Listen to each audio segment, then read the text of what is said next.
മത്തായി സുവിശേഷം 24-ാം അധ്യായം 37 മുതൽ 39 വരെയുള്ള വാക്യങ്ങൾ ഇപ്പോൾ ഇവിടെ വായിച്ച് സഹായിക്കും. മത്തായി സുവിശേഷം 24-ാം അധ്യായം 37 മുതൽ. നോഹയുടെ കാലം പോലെ തന്നെ മനുഷ്യപുത്രന്റെ വരവും ആകും. ജലപ്രളയത്തിന് മുമ്പുള്ള കാലത്ത് നോഹ പെട്ടകത്തിൽ കയറിയ നാൾ വരെ അവർ തിന്നും കുടിച്ചും വിവാഹം കഴിച്ചും വിവാഹത്തിന് കൊടുത്തും പോന്നു. ജലപ്രളയം വന്നു, എല്ലാവരെയും നീക്കിക്കളയുവോളം അവർ അറിഞ്ഞതുമില്ല. മനുഷ്യപുത്രന്റെ വരവും അങ്ങനെ തന്നെയാകും. മതി, മനുഷ്യപുത്രന്റെ വരവും അങ്ങനെ തന്നെയാകും.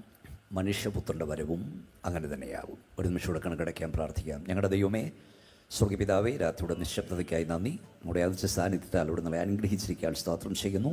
ഈ വായിച്ച വേദഭാഗത്തിലൂടെ ഇവിടുത്തെ ആത്മാവ് ഞങ്ങളോട് സംസാരിക്കാൻ പോയാൽ സ്തോത്രം. കർത്താവ്, ഈ ഗ്രൗണ്ടിൽ വന്ന ദൈവങ്ങളോട് മാത്രമല്ല, ഭവനാന്തർഭാഗത്തിരുന്ന് വഴിവക്കിൽ നിന്ന് വിദൂരിൽ നിന്ന് ആരെങ്കിലുമൊക്കെ ഇതെല്ലാം കേൾക്കുന്നെങ്കിൽ അവരോട് പരിശുദ്ധാത്മാവ് സംസാരിക്കണം. ജനം വിടുവിക്കപ്പെടുവാൻ തടസ്സം നിൽക്കുന്ന നല്ല അന്ധകാര ശക്തികളെയും നസ്രയനായ യേശുവിൻ്റെ അധികാരമുള്ള നാമത്തിൽ ഞങ്ങൾ ശാസിക്കുന്നു. വലിയ ദൈവശക്തി ഗ്രൗണ്ടിലും പുറത്തും വ്യാപരിപ്പാൻ പോയാൽ സ്തോത്രം. അവിടുത്തെ കരം ഞങ്ങളെ തൊട്ടിരിക്കാൻ അങ്ങ് സ്തുതിക്കുന്നു. പ്രാർത്ഥന കേട്ടാൽ നമിക്കുന്നു. യേശുവിൻ നാമത്തിൽ തന്നെ. ഒരിക്കൽ കൂടെ കൈ ഉയർത്തി വാ തുറന്ന് ശക്തിയോട് സ്തോത്രം ചെയ്യാം. നഷ്ടപ്പെട്ട മനുഷ്യനെ സംബന്ധിച്ച് ബൈബിളിലെ പ്രധാന പ്രതിപാദ്യ വിഷയം യേശുക്രിസ്തു മുഖാന്തരമുള്ള വീണ്ടെടുപ്പ് എന്നതായിരിക്കുമ്പോൾ, വീണ്ടെടുക്കപ്പെട്ട ദൈവമക്കളെ സംബന്ധിച്ച് ബൈബിളിലെ പ്രധാന പ്രതിപാദ്യ വിഷയം യേശു കർത്താവിൻ്റെ മടങ്ങിവരവാണ്. കർത്താവായ യേശുക്രിസ്തു മടങ്ങി വരുമെന്ന് അനവധി സാക്ഷി തെളിവുകൾ വിശുദ്ധ ബൈബിളുണ്ട്. എന്നാൽ നമ്മുടെ കർത്താവ് തന്നെ പറഞ്ഞു അവൻ മടങ്ങി വരുമെന്ന്. മടങ്ങി വരുമെന്ന് കർത്താവ് പറഞ്ഞെന്ന് മാത്രമല്ല, അതിൻ്റെ തെളിവും കർത്താവ് പറഞ്ഞു. ഇപ്പോൾ നമ്മൾ വായിച്ചത് നമ്മുടെ വാഴ്ത്തപ്പെട്ട കർത്താവ് തിരുവായി മൊഴിഞ്ഞ് അരുളി ചെയ്തൊരു വാക്യമാണ്. നോഹയുടെ കാലം പോലെ മനുഷ്യപുത്രൻ്റെ വരവും ആകും. മനുഷ്യപുത്രൻ്റെ വരവും അങ്ങനെ തന്നെയാകും. എന്താണ് നോഹയുടെ കാലത്തിൻ്റെ പ്രത്യേകത? ഉൽപ്പത്തി പുസ്തകം 6-ാം അധ്യായത്തിലാണ് നോഹയുടെ കാലത്തെക്കുറിച്ച് നമ്മൾ കാണുന്നത്. നോഹയുടെ കാലത്തെക്കുറിച്ച് പറയും മുമ്പ് നോഹയെ ഒരു വാക്കിൽ ബൈബിൾ പരിചയപ്പെടുത്തത് നിങ്ങളുടെ ശ്രദ്ധയിൽ കൊണ്ടുവരാം. 2 വാക്യങ്ങൾ. ഉൽപ്പത്തി പുസ്തകം 5-ാം അധ്യായം 28-29 വാക്യവും 6-9 വായിച്ചാൽ. ലാമേക്കിന് 182 വയസ്സായപ്പോൾ അവനൊരു മകനെ ജനിപ്പിച്ചു. യഹോവ ശപിച്ച ഭൂമിയിൽ നമ്മുടെ പ്രവൃത്തിയിലും നമ്മുടെ കൈകളുടെ പ്രയത്നത്തിലും ഇവൻ നമ്മെ ആശ്വസിപ്പിക്കുമെന്ന് പറഞ്ഞ് അവന് നോഹ എന്ന് പേരിട്ടു. മതി, ഇനി 6-9 വായിച്ചിട്ട്. മനുഷ്യൻ ഭൂമിയിൽ പെരുകി തുടങ്ങി, അവർക്ക് പുത്രന്മാർ ജനിച്ചപ്പോൾ 6-9 6-ാം അധ്യായം 9-ാം വാക്യം. നോഹയുടെ വംശപാരമ്പര്യം എന്തെന്നാൽ, നോഹ നീതിമാനും തന്റെ തലമുറയിൽ നിഷ്കളങ്കനുമായിരുന്നു. നോഹ ദൈവത്തോടെ നടന്നു. മതി, നീ ഒന്നുകൂടെ കൈ ഉയർത്തി ദൈവത്തെ സ്തുതിച്ച്. മക്കളൊക്കെ ഇവിടെ ഉണ്ട്, നന്നായിട്ടൊന്ന് കരമടിച്ച് എല്ലാവരും ഒന്ന് കൈ അടിച്ച് ഉറക്കം തോന്നിയിരിക്കും. അവിടെ വായിച്ചത് എങ്ങനെയാണ്? ലാമക്കിന് എത്ര വയസ്സായപ്പോഴാണ് അവനൊരു മകനെ ജനിപ്പിച്ചു. അവനെ ദൈവം ശപിച്ച ഭൂമിയിൽ ഇവൻ നമ്മെ ആശ്വസിപ്പിക്കുമെന്ന് പറഞ്ഞ് നോഹ എന്ന് പേരിട്ടു. അപ്പോൾ ഇന്ന് നോഹ എന്ന വാക്കിൻ്റെ അർത്ഥം എന്താ മക്കളെ? പറയുന്ന പിള്ളേരെ, ആശ്വാസം. ആശ്വാസം. ശപിക്കപ്പെട്ട ഭൂമിയിൽ ഇവൻ നമ്മെ ആശ്വസിപ്പിക്കും. എനിക്കിന്ന് മക്കളോട് പറയാനുള്ളത്, ആദ്യം പിള്ളേർ ഇത്രയും പേരുണ്ടല്ലോ, ശപിക്കപ്പെട്ട ഭൂമിയിൽ നീ ഒരാശ്വാസമായിരിക്കണം.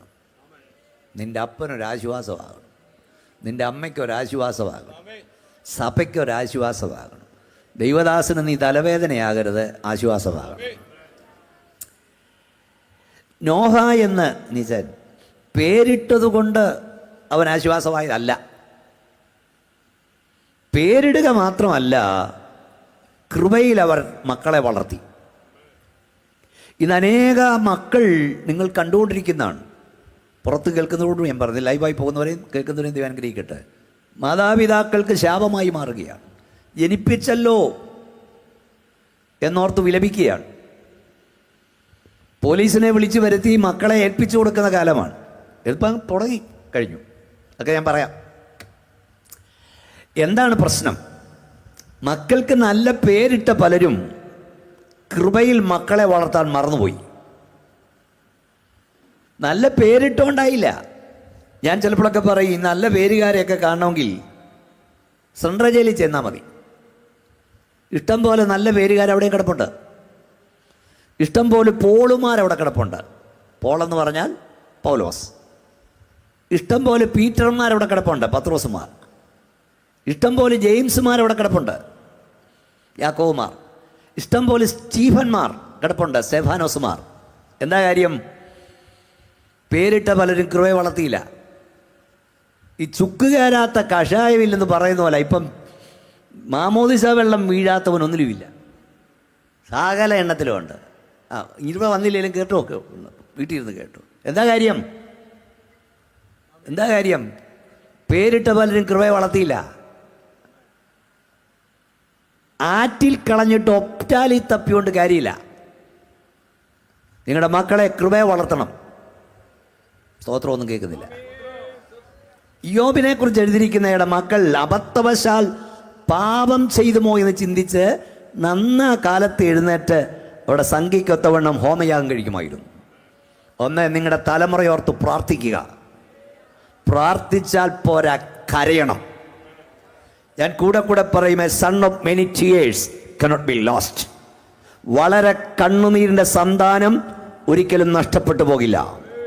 പ്രിയ പിതാവേ, പ്രിയ മാതാവേ, നീ നിന്റെ തലമുറയോർത്ത് കരയുന്ന വ്യക്തിയെങ്കിൽ ദൈവത്തിൻ്റെ അഭിഷക്തനായി ഞാൻ നിനക്ക് വാക്ക് തരാം, നിന്റെ തലമുറ എവിടെ പോയാലും ദൈവരെ മടക്കി വരുത്തും. നിന്റെ തലമുറ എവിടെ പോയാലും അനുഗ്രഹിക്കപ്പെടും. കയ്യൊന്നടിച്ച് വായം തുറന്ന ശക്തിയോടെ ദൈവത്തെ മഹത്വപ്പെടുത്ത്. ഓ ഷമ റഖുനിയ, ശക്തിയോടെ ദൈവത്തെ സ്തുതിച്ചുകൊണ്ട് പറ, a son of many tears cannot be lost. ഞാൻ പിള്ളേരോട് പറയും, മക്കളെ, നിന്റെ അപ്പൻ കരയുന്നവനാണെങ്കിൽ, നിന്റെ അമ്മ പ്രാർത്ഥിക്കുന്നവളാണെങ്കിൽ ദൈവ സന്നിധി വിട്ട് നിനക്ക് രക്ഷപ്പെടാൻ കഴിയില്ല. നീ എവിടെ പോയാലും ദൈവം നിന്നെ മടക്കിക്കൊണ്ട് വരും. ആദ്യം തലമുറയെ കൃപയെ വളർത്തുക മാത്രമല്ല, ബാലൻ നടക്കേണ്ടുന്ന വഴിയിൽ അവനെ നടത്തുക. മൂലഭാഷ നീയും അങ്ങനെ നടക്കുക. നീ അരക്കുപ്പി അടിച്ചാൽ നിന്റെ മകൻ മുഴുക്കുപ്പി അടിക്കും. നീ മുറിവീടി വലിച്ചാൽ നിന്റെ മകൻ മുഴുവീടി വലിക്കും. നീ ബാക്കിലെ വാതിലൂടെ ശാരായ ഷാപ്പിൽ കയറിയാൽ നിന്റെ മകൻ ഫ്രണ്ടിലെ വാതിലൂടെ കയറും. അതാ ഇപ്പം നടന്നുകൊണ്ടിരിക്കുന്നത്. ഇവിടെ സിനിമ കാണരുത്, തെറ്റാന്ന് പാവപ്പെട്ട ദൈവദാസന്മാർ പറഞ്ഞപ്പം ഇവിടുത്തെ മെത്രാന്മാരുൾപ്പെടെ ചോദിച്ചു, സിനിമ കാണാത്തവനെ എന്തോന് കൊള്ളാം. ബീഡി വലിക്കല്ലെന്ന് പറഞ്ഞപ്പോൾ, കള്ളു കുടിക്കരുതെന്ന് പറഞ്ഞപ്പോൾ കുറേച്ച അടിച്ചാൽ കുഴപ്പമില്ലെന്ന് പറഞ്ഞു. ഇപ്പം മന്ത്രിമാരും പറയാൻ തുടങ്ങി സിനിമ കുഴപ്പമാണ്, സ്വോത്രം, മദ്യപാനം കുഴപ്പമാണ്. ഞങ്ങൾ പണ്ടേ പറഞ്ഞില്ലേ ഇത്? ഞാനിവിടെ വന്ന് ദൈവമക്കളോട് കാര്യം പറയട്ടെ. നീ കർത്താവിനെ സേവിപ്പാൻ ഇറങ്ങിയോണ്ട് മക്കൾ ഉഗാണ്ടെ പോയില്ലേലും, സൗത്ത് ആഫ്രിക്കയിൽ പോയില്ലേലും, കെനിയായി പോയില്ലേലും, അമേരിക്കയിൽ പോയില്ലേലും, നിന്റെ തലമുറ നിന്നോടൊപ്പം ദൈവത്തെ ആരാധിക്കുന്നവർ ദൈവത്തെ സ്തുതിക്കണം. വലിയ നേട്ടം അതാ. ഒന്ന്, തലമുറയ്ക്ക് വേണ്ടി പ്രാർത്ഥിക്കുക. പേരിട്ടുണ്ടായില്ല, കൃപയെ വളർത്തണം. പത്തനംതിട്ട ഡിസ്ട്രിക്ട് കൺവെൻഷൻ ഒരിക്കൽ ഞാൻ പറഞ്ഞു, മക്കൾ കൂടെ ഉണ്ടെന്ന് ഉറപ്പ് പ്രാപിച്ചോണം. പെന്തക്കോസുകാരുടെ ഉൾപ്പെടെയാണ് പറയുന്നത്. ഒരു കൊച്ചിനെ മടിയിലിട്ടുകൊണ്ട് എല്ലാവരും പ്രാർത്ഥിച്ചുകൊണ്ടിരിക്കണേ. ഒരു കൊച്ചു കുഞ്ഞിനെ മടിയിലിട്ടുകൊണ്ട് പറയാം, ഇവൻ നമ്മെ ആശ്വസിപ്പിക്കും. അതവരുടെ ദർശനമായിരുന്നു. ഈ കൺവെൻഷൻ്റെ 2 ദിവസമേ ഉള്ളൂ. 1ാം രാത്രി വന്ന ദൈവജനത്തോട് പരിശുദ്ധാത്മാവിൽ ഞാൻ പറയാം, നിന്റെ തലമുറയെക്കുറിച്ച് നീ ദർശനം കാണണം. നീ ദർശനം കാണണം. സഹോദരൻ, മോശയെക്കുറിച്ച് എഴുതിയിരിക്കുന്ന ശിശു സുന്ദരൻ എന്ന അമ്മയപ്പന്മാർ കണ്ടു. എല്ലാ അപ്പനും അമ്മയ്ക്കും മക്കൾ സുന്ദരനാ. ആർക്കാ സുന്ദരനല്ലാത്ത? പക്ഷേ ഇംഗ്ലീഷിൽ എഴുതുന്ന പ്രോപ്പർ ചൈൽഡ്, ഇവൻ യോഗ്യൻ എന്ന് പറഞ്ഞാൽ 4ാം തലമുറയ്ക്ക് ഒരു പുറപ്പാടുണ്ടെന്നും ഒരു വിമോചകൻ അവരിൽ നിന്ന് വരുമെന്നും നേരത്തെ അറിയിപ്പ് കൊടുത്തു. എല്ലാ അമ്മമാരും പ്രാർത്ഥിച്ചു, ആ വിമോചകൻ എന്നിൽ നിന്ന് വരണം, എൻ്റെ ഉദരത്തിൽ നിന്ന് വരണം. പക്ഷേ ഈ കുഞ്ഞ് ജനിച്ചപ്പോൾ ഇവ പറഞ്ഞു, ഇവൻ യോഗ്യൻ. അതാണ് ദർശനം. ഇന്ന് രാത്രി ഇവിടെ വന്ന അമ്മമാരെ ചുമ്മാ പ്രസംഗം കേട്ട് വാ തുറന്നിട്ട് പോകരുത്. അപ്പന്മാരോട് ഞാൻ പറയാം, നിന്റെ തലമുറയെക്കുറിച്ച് നീ ദർശനം കാണണം. നീ ദർശനം കാണണം. എന്താണ് നീ കാണേണ്ട ദർശനം? പാസ്റ്റർ ബി മോനച്ചനോട് നിന്ന് പ്രസംഗിക്കുന്ന പോലെ, സാം പനച്ചയിൽ ഉദ്ഘാടനം ചെയ്ത പോലെ, കർത്താവിൻ്റെ വരവ് താമസിച്ചാൽ ദൈവം നിനക്ക് നൽകിയ സന്താനത്തിൽ ഒരുവൻ അല്ലെങ്കിൽ ഒരുവൾ ആയിരങ്ങളോട് യേശുവിനെ പ്രസംഗിക്കുന്നത് ദൈവാത്മാവിൽ ദർശനം കാണണം.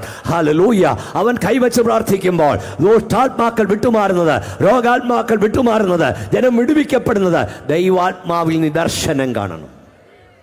Praise Lord. ദർശനം കാണുക മാത്രമല്ല, നീ പ്രാർത്ഥിക്കണം. നീ പ്രാർത്ഥിച്ചാൽ നിന്റെ കണ്ണടയും മുമ്പ് ദൈവത്തിൻ്റെ കരവും പ്രവൃത്തിയും നിന്റെ കൺമുമ്പിൽ വെളിപ്പെടും. ഇന്ന് രാത്രി എത്രവർക്ക് കരമടിച്ച് അന്യഭാഷയിൽ ദൈവത്തെ മഹത്വപ്പെടുത്താൻ കഴിയും? നിന്റെ തലമുറയെക്കുറിച്ച് ദർശനം കാണുക.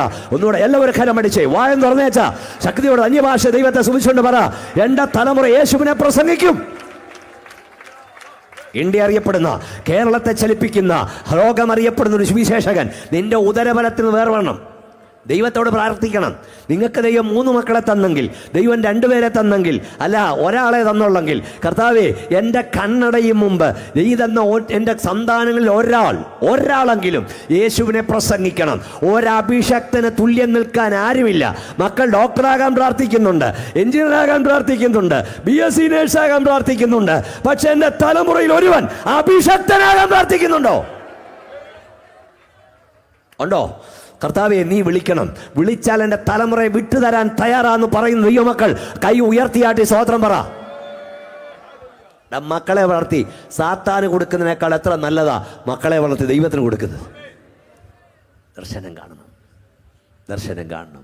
ദാൻ മുതൽ ബർഷേവ വരെ യഹോവയുടെ വിശ്വസ്ത പ്രവാചകൻ അറിയപ്പെട്ട ശമൂവേൽ പ്രവാചകൻ ഒരു തള്ളയുടെ കണ്ണുനീരിന് മറുപടിയായിരുന്നു. പരീക്ഷന്മാരുടെയും ശാസ്ത്രിമാരുടെയും മുഖത്ത് നോക്കി സർപ്പസന്തതികളെ എന്ന് സിംഹതുല്യം ഗർജിച്ച യോഹന്നാൻ ഒരു തള്ളയുടെ കണ്ണുനീരിന് മറുപടിയാ. കർത്താവ് പറഞ്ഞിട്ട് ഞാൻ പറയുക, അമ്മമാരെ നിങ്ങൾ കരയണം, അപ്പന്മാരെ നിങ്ങൾ കരയണം. എന്തിനാ? ഡോക്ടറാകാനല്ല, അതിനുവേണ്ടി ഒത്തി കരഞ്ഞില്ലേ?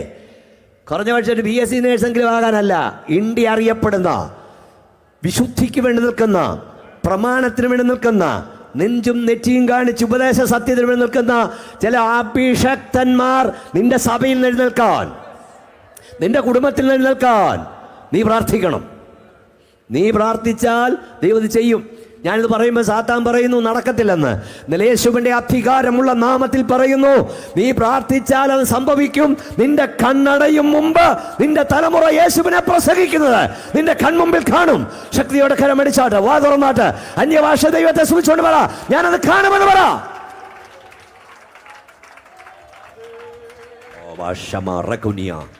ദൈവം നിന്നോടൊരു കാര്യം പറഞ്ഞാൽ സാഹചര്യങ്ങളൊന്നും അനുകൂലമല്ലെങ്കിലും പറഞ്ഞത് സർവശക്തനാകിയാൽ അത് സംഭവിച്ചിരിക്കും. അത് സംഭവിച്ചിരിക്കും. അനുകൂലമായി ഒന്നും കാണുന്നില്ലായിരിക്കാം, പക്ഷെ ദൈവം പറഞ്ഞാൽ സംഭവിക്കും.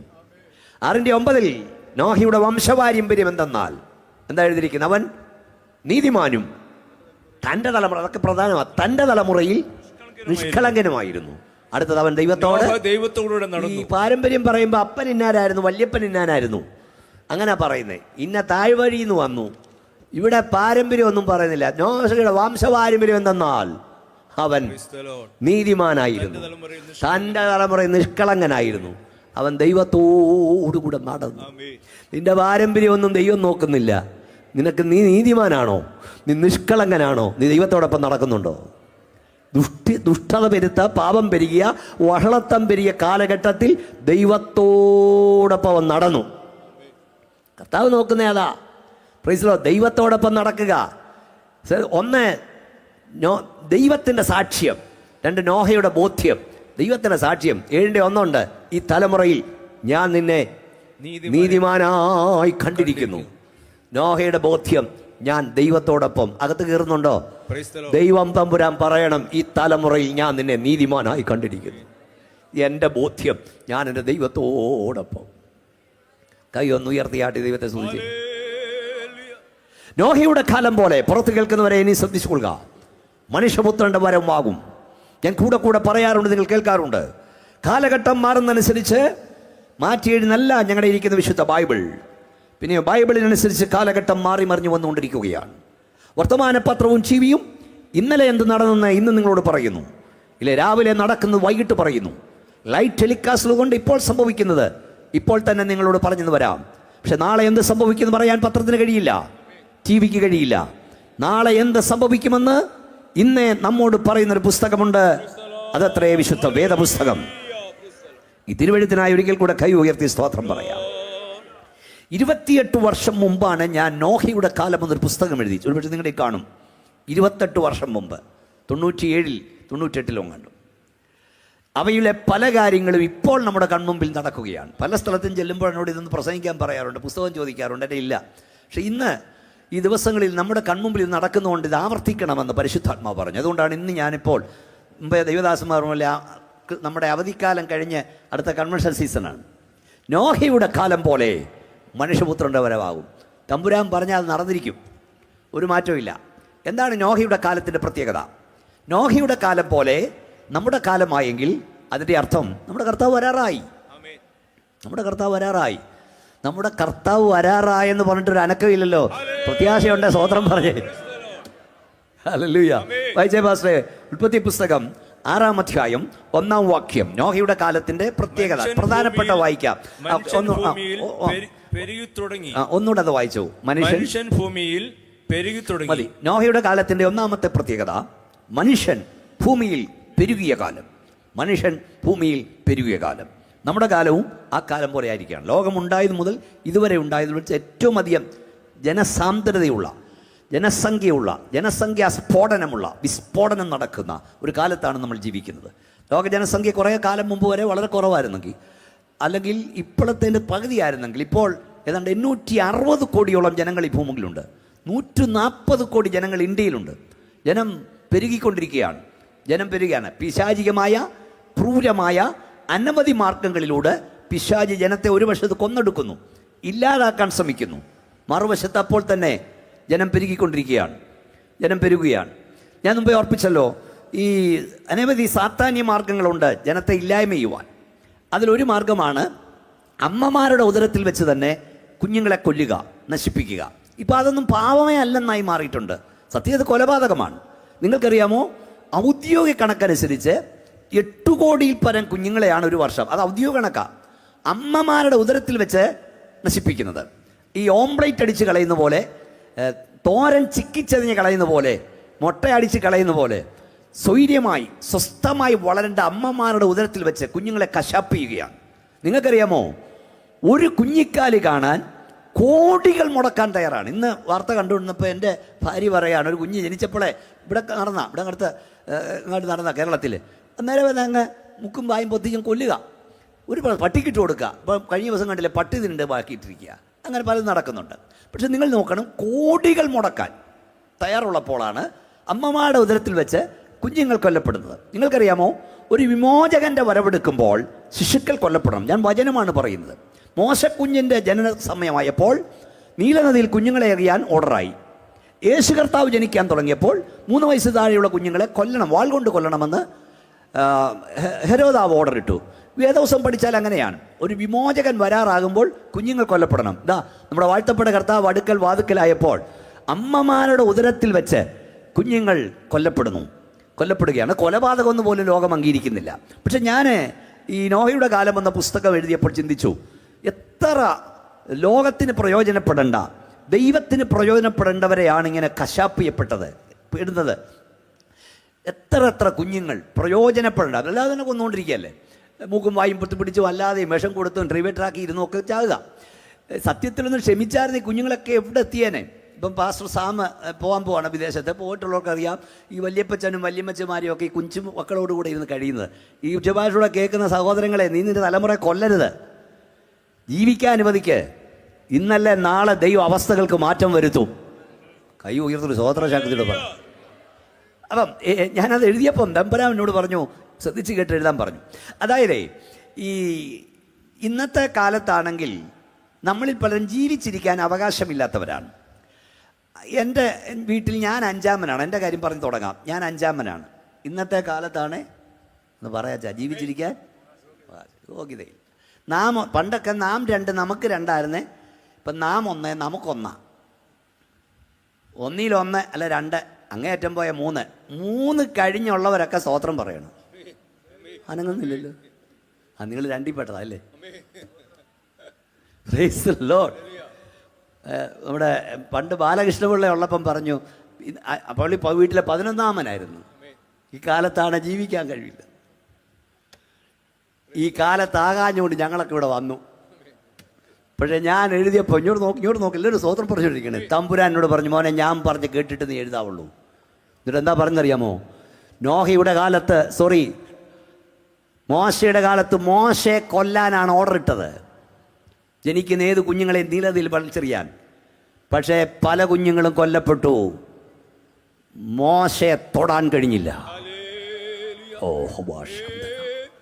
യേശു കർത്താവ് ജനിച്ചപ്പോൾ യേശു കർത്താവിനെ കൊല്ലാനാണ് ഓർഡർ ഇട്ടത്. പല കുഞ്ഞുങ്ങൾ കൊല്ലപ്പെട്ടു. യേശു കർത്താവിനെ തൊടാൻ കഴിഞ്ഞില്ല. കർത്താവിനോട് പറഞ്ഞു, ദുഷ്ടപിശാച് എന്തെല്ലാം പദ്ധതി ഇറക്കിയാലും ദൈവം കണ്ടവൻ ഇവിടെ ജനിച്ചിരിക്കും, അവനിവിടെ വളർന്നിരിക്കും. ഈ ഗവണിൽ വന്ന കുറച്ച് ദൈവമക്കളെ ഉള്ളതിലും പരിശുദ്ധാത്മാവിൽ പറയാം, കുഞ്ഞെ, നിനക്കൊരു തലമുറ ഉണ്ടാകാതിരിപ്പാൻ ദുഷ്ടപിശാച് നോക്കി, ഉണ്ടായവൻ വളരാതിരിപ്പാൻ നോക്കി. ഹല്ലേലൂയ. എന്നാൽ അവൻ്റെ പദ്ധതികളെ തകർത്തുകൊണ്ട് നിനക്കും നിന്റെ തലമുറയ്ക്കും ഇവിടുന്ന് സ്തോത്രം പറയാൻ ദൈവം തന്ന കൃപയോർത്ത് കരങ്ങളടിച്ച് വാ തുറന്ന് ശക്തിയോടെ ദൈവത്തെ മഹത്വപ്പെടുത്ത്. രാത്രി ഒരിക്കൽ കൂടെ ഞാൻ പറയാം, പിശാചിന്റെ പദ്ധതികൾ പരാജയപ്പെടും, ദൈവത്തിന്റെ പദ്ധതി വിജയിക്കും. അതെ, പിശാചേ, നീ എന്തെല്ലാം പദ്ധതി ഇറക്കിയാലും ദൈവം കണ്ടവൻ ഇവിടെ ജനിച്ചിരിക്കും, അവൻ ഇവിടെ വളർന്നിരിക്കും. ദൈവത്തിന് ആവശ്യമുള്ളവനെ ദൈവം ഇവിടെ അയച്ചിരിക്കും. Praise Lord. ഇവിടെ എഴുതിയിരിക്കുന്നൊരു പദമുണ്ട്, യേശു വളർന്ന നസ്രയത്തിൽ വന്നെന്ന്.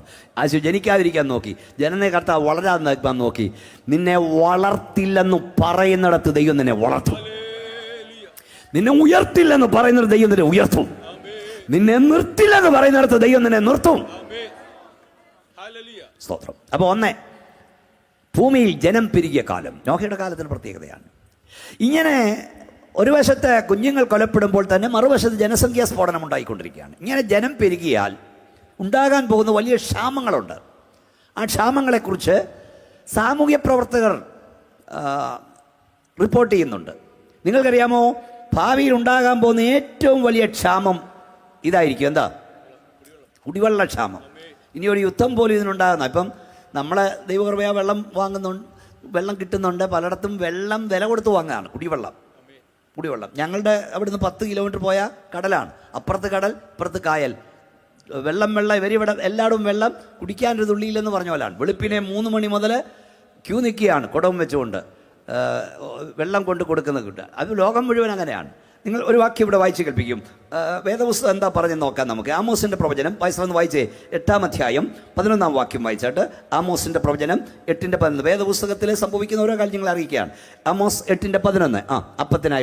അപ്പത്തിനായുള്ള വിശപ്പല്ല, വെള്ളത്തിനായുള്ള ദാഹവുമല്ല, യഹോവയുടെ വചനങ്ങളെ കേൾക്കേണ്ടതിനുള്ള വിശപ്പ് തന്നെ ഞാൻ ദേശത്തേക്ക് അയക്കുന്ന നാളുകൾ വരുന്നു എന്ന് യഹോവയായ കർത്താവിന്റെ അരുളപ്പാട്. അടുത്തത്, അന്ന് അവർ സമുദ്രം മുതൽ സമുദ്രം വരെയും വടക്ക് മുതൽ കിഴക്ക് വരെയും ഉഴന്നു ചെന്ന് യഹോവയുടെ വചനം അന്വേഷിച്ച് അലഞ്ഞു നടക്കും, കണ്ടുകിട്ടുകയില്ല താനും. അടുത്തത്, അന്നാളിൽ സൗന്ദര്യമുള്ള കന്യകമാരും യൗവനക്കാരും ദാഹം കൊണ്ട് ബോധം കെട്ട് വീഴും.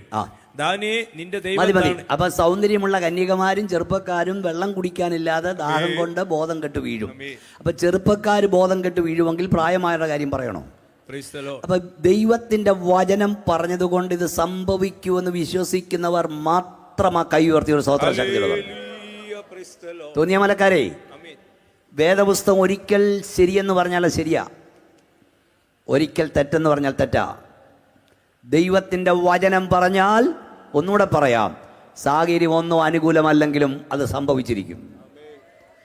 നദി മുതൽ നദി വരെ, സമുദ്രം മുതൽ സമുദ്രം വരെ മനുഷ്യൻ വെള്ളം അന്വേഷിച്ചോടുന്നൊരു കാലം വരുമെന്ന് ബൈബിൾ പറഞ്ഞു. അവിടെ 2 ക്ഷാമമുണ്ട്. ഒന്ന്, ജലക്ഷാമം, വെള്ളം കിട്ടാനുള്ളത് വരും.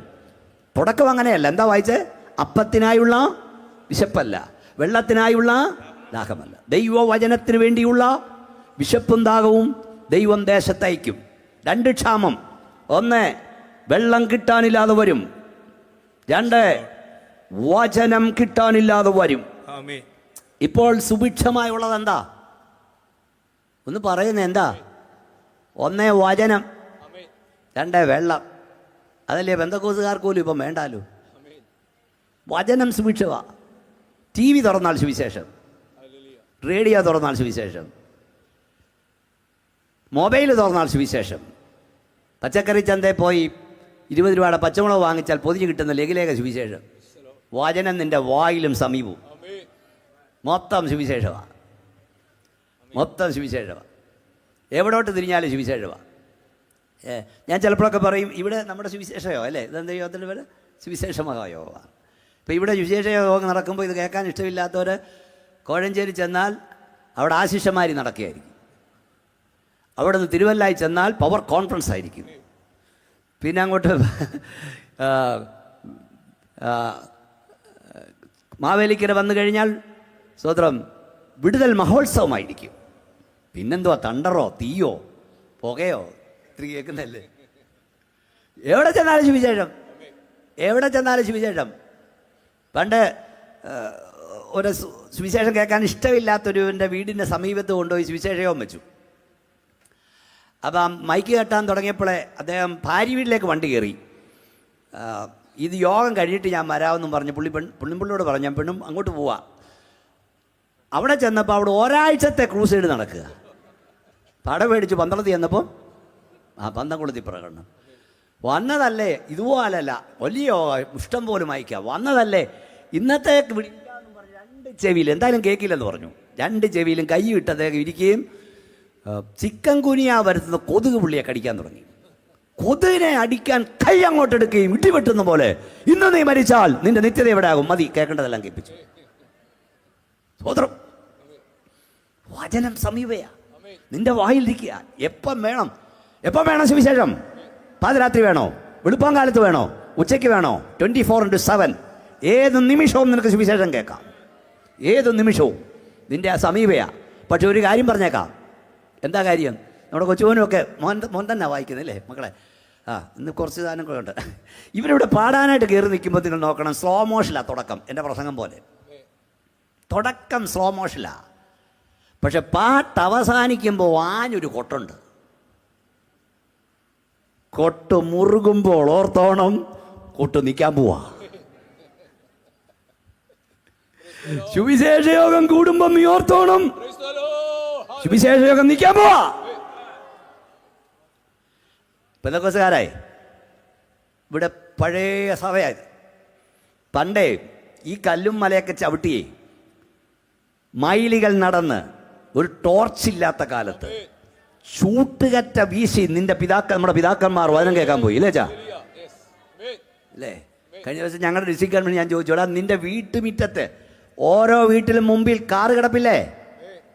പണ്ട് കൊല്ലി സൈക്കിൾ ഉണ്ടായിരുന്നോ? കൊല്ലി സൈക്കിൾ പോലും ഇല്ലാത്തപ്പം പിള്ളേരെയും പിടിച്ച് മൈലുകൾ നടന്ന്, കസേരയില്ല, ഫാനില്ല, ഓലക്കീറിന്റെ മുമ്പിൽ മുട്ടുകുത്തിയിരുന്ന് വചനം കേട്ടവർ തലമുറ ഇന്നെവിടാ? ഇന്ന് കേൾക്കാൻ വയ്യ. ഓക്കാനമായി കഴിഞ്ഞു. വചനം ഇവനെ ഓക്കാനമായി. ഇപ്പം അതിന്റെ തെളിവ് യേശു വരാറായെന്നാ. ഇന്ന് രാത്രി ഞങ്ങൾ നാട്ടുകാരോട് വിളിച്ചു പറയട്ടെ, കല്യാണത്തിന് വിളിക്കുന്ന പോലെ നിങ്ങളെയൊക്കെ വീട്ടിൽ വന്ന് വിളിച്ചാലും നിങ്ങൾക്ക് ഈ സുവിശേഷം കേൾക്കാൻ നേരമില്ല. തമിഴ്നാട്ടിൽ നിന്ന് ഒരു സൈക്കിളിന്റെ ബ്രേക്കും ബെല്ല് അഴിച്ചു വിട്ടിട്ട് ക്രീഡാടിപ്പിച്ച് ഒരു കൊരങ്ങച്ചനെ ഉടുപ്പിടിപ്പിച്ച് ഇവിടോട്ട് ഇറക്കിയാൽ ചാടരാരാമ ആടരാരാമ എന്ന് പറഞ്ഞാൽ ഈ നാട്ടുകാർ മുഴുവൻ കൊരങ്ങന്റെ കളി കേൾക്കാൻ വരും, കാണാൻ വരും. നിത്യജീവൻ പ്രസംഗിക്കുന്നത് വരാൻ നിനക്ക് നേരമില്ല. പക്ഷെ ഇന്ന് രാത്രി ഞാൻ വിളിച്ചു പറയട്ടെ, അപ്പത്തിനായുള്ള വിശപ്പല്ല, വെള്ളത്തിനായുള്ള ദാഹമല്ല, ദൈവവനത്തിന് വേണ്ടിയുള്ള വിശപ്പും ദാഹവും ദൈവം ദേശത്തയക്കുന്ന കാലം വരാൻ പോകുന്നു എന്ന് എന്റെ ദൈവം അരുളി ചെയ്യുന്നു. വാ തുറന്ന് കൈയടിച്ച് ശക്തിയോടെ അന്യഭാഷ ദൈവത്തെ സ്തുതിക്ക്. ഉടമ റഗുനി ഹസുനിയ. സ്തോത്രം, സ്തോത്രം. ഞങ്ങളെപ്പോലുള്ള സ്റ്റേജ് പ്രാസംഗികരെ മാത്രമല്ല, ഇവിടെ സ്തോത്രം പറയുന്ന, ഹല്ലേലൂയ പറയുന്ന, പ്രാർത്ഥിക്കുന്ന പാവപ്പെട്ട ദൈവമക്കളെ തേടി നീ ഓടുന്നൊരു ദിവസം വരും. അതാ ഇതിലുണ്ട്. എൻ്റെ വീട്ടിലൊന്ന് വരണം, എൻ്റെ വീട്ടിലൊന്ന് കാലുകുത്തണം. തുടങ്ങിക്കഴിഞ്ഞത് ഒന്ന് സ്തോത്രം പറയണമെന്ന് നീ അന്വേഷിക്കുന്ന ഒരു കാലം വരും. പക്ഷെ അന്ന് ദൈവമക്കൾ ഇവിടെ കാണില്ല, അവിടുന്ന് പറന്നു പോകും.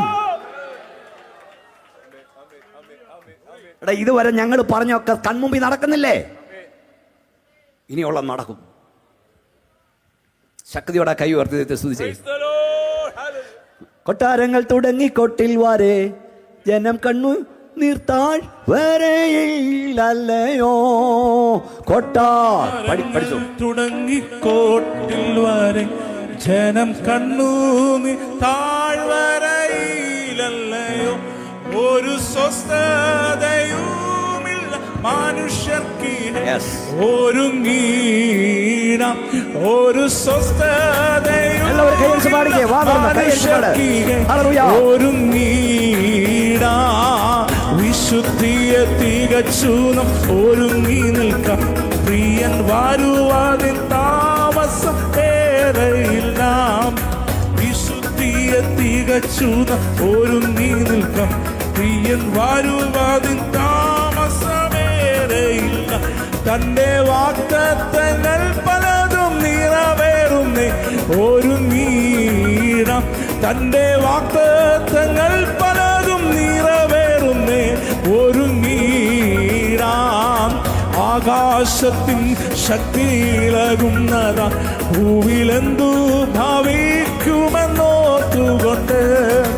ആകാശത്തിൻ ശക്തിയിളകുന്നതാ ഭൂവിലെന്തു ഭാവിക്കുമെന്നോർത്തുകൊണ്ട്.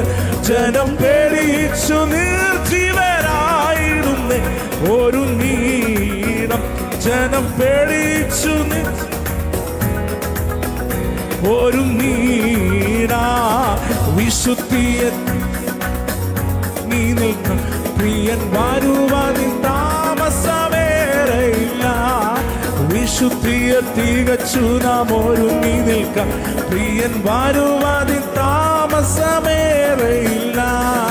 കൈ ഉയർത്തിയ ശക്തിയോടെ ദൈവത്തെ സ്തുതിച്ചെത്തി മക്കളെ. അപ്പോൾ ഒന്നാമത്തെ ലക്ഷണം നോഹയുടെ കാലം, ജനം പെരുകിയ കാലം. അവിടെ തന്നെ ആ വാക്യം പാസ്റ്റർ ഒന്നുകൂടെ വായിച്ച് അവിടെ ഇരുത്താൽ മതി കേട്ടോ. അത് പറഞ്ഞു പോകും, ഭയങ്കര സൗണ്ടും കേൾക്കും. താഴെ ഇരുന്നോട്ട് കണ്ടോ, ഈ ഇതിലോട്ട് സൗണ്ടും കയറും. No problem. വായിക്കുക പാസ്റ്റർ. 6:1 വീണ്ടും വായിച്ചോട്ടെ. ജനം ഭൂമിയിൽ പെരുകി തുടങ്ങി. അടുത്ത വാക്യം പെട്ടെന്ന് വായിച്ചു. മനുഷ്യൻ ഭൂമിയിൽ പെരുകി തുടങ്ങി. അവർക്ക് പുത്രിമാർ ജനിച്ചപ്പോൾ ദൈവത്തിന്റെ പുത്രന്മാർ മനുഷ്യരുടെ പുത്രിമാരെ സൗന്ദര്യമുള്ളവരെന്ന് കണ്ടിട്ട് തങ്ങൾക്ക് ബോധിച്ച ഏവരെയും ഭാര്യമാരെ എടുത്തു. രണ്ടാമത്തെ ലക്ഷണം ഇവിടെ ഇതൊക്കെ വേദപുസ്തകം എത്ര നൂറ്റാണ്ടുകൾക്ക് എഴുതി വെച്ചാൽ കർത്താവ് നോഹയുടെ കാലം പോലെ ആകുമെന്ന്. അടുത്ത പദം എഴുതിക്കുന്നത് ബോധിച്ച ഏവരെയും കുറിച്ചോ ബോധിച്ച ഏവരെയും ഭാര്യമാരായി എടുക്കുന്ന കാലം. ലൂക്കോസ് സുവിശേഷം എഴുതിയിരിക്കുന്നത് അവർ വിവാഹം കഴിച്ചും വിവാഹത്തിന് കൊടുത്തും പോന്നു. വിവാഹം കഴിക്കുന്നതിനോ ഒന്നും വേദപുസ്തകം എഴുതലല്ല. പക്ഷെ മാരിയേജ് ആൻഡ് റീമാരിയേജ്, വിവാഹം കഴിക്കുക, ഒഴിക്കുക, വീട് കല്യാണം കഴിക്കുക, അതായത് കുടുംബത്തകർച്ചയുടെ കാലഘട്ടം. ഈ നമ്മുടെ കാലത്തിൻ്റെ ഒരു പ്രത്യേകത, പണ്ട് കാലത്തില്ലാത്തൊരു കാര്യം, വിവാഹമോചനം വർദ്ധിച്ചുകൊണ്ടിരിക്കുകയാണ്, കുടുംബത്തകർച്ച വർദ്ധിക്കുകയാണ്. കേരളത്തിലെ ഒരു സാമൂഹ്യ പ്രവർത്തകർ കേരളത്തിലെ കുടുംബങ്ങളെ മൂന്നായി തിരിക്കുന്നു. 1 നീറിപ്പോകുന്ന കുടുംബങ്ങൾ, 2 തകർന്നുപോയ കുടുംബങ്ങൾ, 3 സ്വസ്ഥത അനുഭവിക്കുന്ന കുടുംബങ്ങൾ. നീറിപ്പോകുന്ന കുടുംബങ്ങൾ 60%, തകർന്നുപോയ കുടുംബങ്ങൾ 30%. കേരളത്തിലെ കാര്യം പെന്തക്കോസ്തുകാർ പറഞ്ഞല്ല. സ്വസ്ഥത അനുഭവിക്കുന്ന കുടുംബങ്ങൾ 10%. എന്ന് പറഞ്ഞാൽ 100 വീടെടുത്താൽ 10 വീടേ ഉള്ളൂ സ്വസ്ഥതയുള്ളത്. അതേത് വീടെന്ന് പറയാം? ദൈവത്തെ ഭയപ്പെട്ടവൻ്റെ കൽപ്പന അനുസരിച്ചവൻ്റെ വീടാണ്. മാരിയേജ്, റീമാരിയേജ്, വിവാഹം കഴിക്കുക, വിവാഹം ഒഴിക്കുക. അത് മാത്രമല്ല, ഈ ഹോമോസെക്സുവാലിറ്റി, സ്വർഗ വിവാഹം, ലെസ്ബിയൻ മാരിയേജ്, ഇതൊക്കെ വർദ്ധിച്ചു കഴിഞ്ഞു. അത് ആണോടാണും പെണ്ണോട് പെണ്ണും അവലക്ഷണമായത്. എല്ലാം മിക്ക രാജ്യങ്ങളും വിവാഹം, സ്വർഗ വിവാഹം അനുവദിച്ചു. ആണോടാണും പെണ്ണോട് പെണ്ണും കല്യാണം കഴിക്കാം. ഈ ആദാമിനെ വേണ്ടി ദൈവം ഹൗവയെ, ഒരു പുരുഷന് ഒരു സ്ത്രീ, അതാ ഒരു പുരുഷൻ ഒരു സ്ത്രീ, അല്ല 5-6 ഹൗവമാരെ ഉണ്ടാക്കിയില്ല, ഒരു ഹൗവയെ ഉണ്ടാക്കിയുള്ളൂ. അതൊക്കെ കാറ്റിൽ പറത്തിയിട്ട് പുരുഷൻ പുരുഷനോടും സ്ത്രീ സ്ത്രീയുമായി കല്യാണം കഴിക്കാം. അമേരിക്ക ഉൾപ്പെടെ എല്ലാ രാജ്യങ്ങളും അംഗീകരിച്ചു കഴിഞ്ഞു. എന്തിന് പുരോഹിതന്മാർ പോലും അങ്ങനെയുണ്ട്, പാസ്റ്റർമാർ പോലും വിദേശ രാജ്യങ്ങളുണ്ട്. ആണാണും പെണ്ണു പെണ്ണും കല്യാണം. അപ്പോൾ ഈ ജർമ്മനിയിലാന്ന് തോന്നുന്നു, അതിന് അനുവാദം കൊടുത്തപ്പം 2 കിളവന്മാരുടെ ഇന്ത്യൻ എക്സ്പ്രസ്സിൽ വന്ന 2 കിളവന്മാരുടെ ഫോട്ടോ കൊടുത്തിട്ട് അതിലെഴുതി വെച്ചേക്കാണ് 25 വർഷത്തെ പ്രണയസാഫല്യം വന്ന്.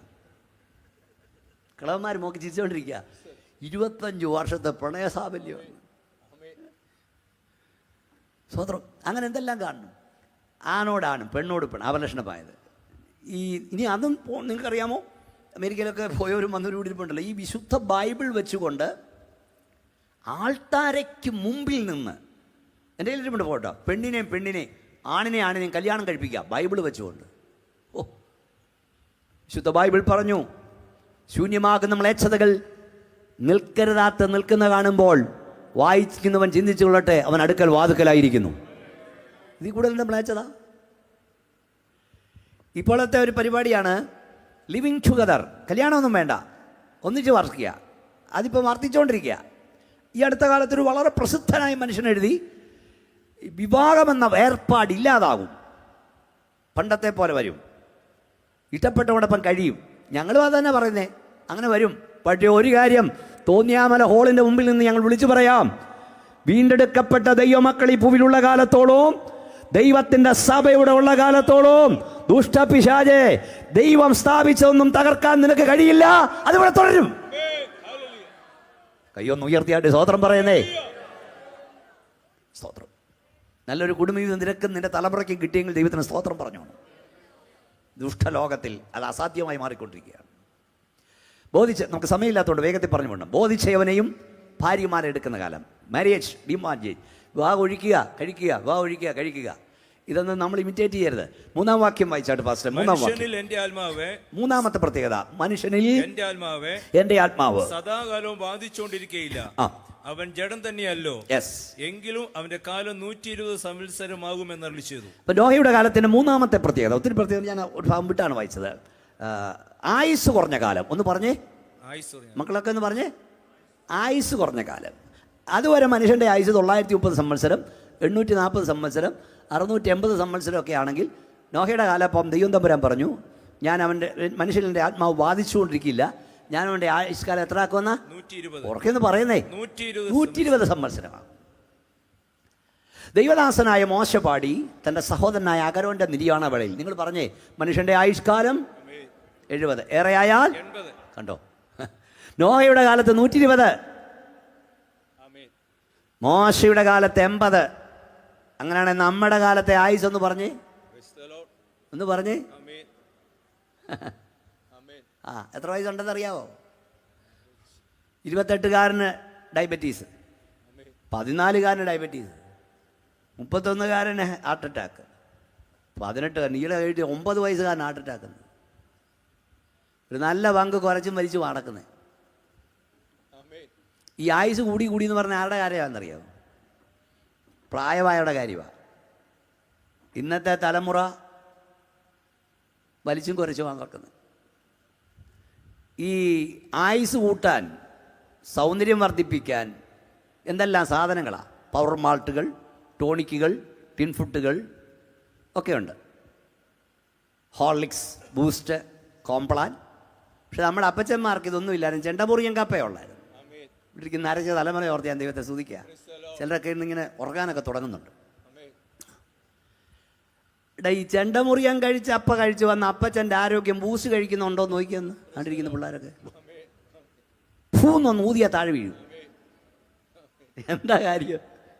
Water pollution, air pollution, environment pollution, കുടിക്കുന്ന വെള്ളം അശുദ്ധം, ശ്വസിക്കുന്ന വായു അശുദ്ധം, എല്ലാം മായം. മായമില്ലാത്തതൊന്നുണ്ടെങ്കിൽ ദൈവത്തിൻ്റെ വചനം മാത്രമാണ്. ഈ അന്ത്യകാലത്തിന് മറ്റൊരു പ്രത്യേകമാണ്, മനുഷ്യർ ദ്രവ്യാഗ്രഹികളാകും. കണ്ടുകൊണ്ടിരിക്കുന്നില്ലേ? ആരെ പറ്റിച്ചാൽ അതല്ലയോ, എത്ര കോടിയുടെ പറ്റിയില്ല ഇവിടെ നടക്കുന്നത്. കോടികൾ അങ്ങിട്ട് കൊടുക്കുക. ഇവിടൊക്കെ ഇത്രയും പണമുണ്ടോടെ അവിടുന്ന്. ഇപ്പം അതുകൊണ്ട് നിങ്ങളെ വിളിച്ചാൽ സോഷ്യൽ മീഡിയയിൽ അവിടുന്ന് വിളിക്കുന്നുണ്ട്. ഇപ്പോൾ മുന്നറിയിപ്പ് കൊടുക്കാൻ തുടങ്ങി. 15 ലക്ഷം 25 ലക്ഷം മാമ എടുത്തങ്ങ് ഇട്ട് കൊടുക്കുക. സ്വത്രാഴ്ച ഇടാൻ പറഞ്ഞാൽ കാശില്ല. ഞാൻ ഇന്ന് രാവിലെ ഇവിടെ ഇരുന്നുകൊണ്ട് ചിക്കാഗോയിൽ പ്രസംഗിച്ചിട്ടാണ് വരുന്നത്. ഇവിടെ ഇരുന്നുകൊണ്ട് അപ്പം ഞാനൊരു കാര്യം പറഞ്ഞു, വേറൊരു വിഷയം പ്രസംഗിച്ചവൻ പറഞ്ഞു, ഏറ്റവും അധികം ഡെഡ് മണി ഈ ദൈവാത്മാവ് നാളെ വരുന്ന പുള്ളി ഇതിനേക്കാൾ ഇതായിട്ട് പറയും. ഞാൻ പിന്നെ ചിരി പിടിച്ചാൽ പറഞ്ഞു. അപ്പോൾ ഈ ഏറ്റവും അധികം റിസർവ് ബാങ്കിൻ്റെ കണക്കനുസരിച്ച് ഡെഡ് മണി അവകാശികളില്ലാത്ത ഏറ്റവും വലിയ ഡെഡ് മണി എവിടാണെന്നറിയാമോ? ഓൾ ഇന്ത്യയിൽ. എവിടാ? പത്തനംതിട്ട. നോ, അത് കുമ്മനാട് ഉൾപ്പെട്ടതാ. പത്തനംതിട്ട ജില്ല, അച്ചായന്മാരുടെ നാട്, നമ്മുടെ നാട്. വെള്ളം പോലും കുടിക്കാതെ അച്ചായൻ ഉണ്ടാക്കി വെച്ചിട്ട് പെണ്ണും പിള്ളയുടെ പേരെങ്കിലും വെക്ക് നോമിനി. അതും വെച്ചില്ല. രണ്ടാമത്തെ ഏറ്റവും വലിയ ഇന്ത്യയിൽ ഡെഡ് മണി രണ്ടാമത്തെ ജില്ല ഏതാണെന്നറിയാമോ? കോട്ടയം ജില്ല. അതും അച്ചായന്മാർ. വെള്ളം ഇറങ്ങിയിട്ടുണ്ടോ? എന്നാൽ ഈ അച്ചായനോട് ഒരു പാവപ്പെട്ടവൻ്റെ കാര്യം പറഞ്ഞാൽ നമുക്ക് തോന്നും പുള്ളിക്ക് ഒരു കാലിച്ചായ പിരിവിട്ട് വാങ്ങിച്ചു കൊടുക്കണം. നിങ്ങൾ കുറച്ചേ പുറത്തുള്ളൂ. എന്തോ ഇത് ഭൂതത്താൻ നിധി കാക്കുന്ന പോലെ എന്തിനാ ഇത്? എവിടെ കൊണ്ടുപോകാനാ? സ്വതന്ത്രം. നമ്മൾ പറഞ്ഞുകൊണ്ടിരിക്കുന്നെന്താ?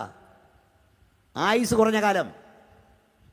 നിങ്ങൾക്കറിയാമോ, ലോകം കണ്ടതിൽ വെച്ച് ഏറ്റവും അധികം അത്യാധുനികമായ കമ്പ്യൂട്ടർ നിയന്ത്രിത ഉപകരണങ്ങൾ നമ്മുടെ കാലഘട്ടത്തിലാണ്.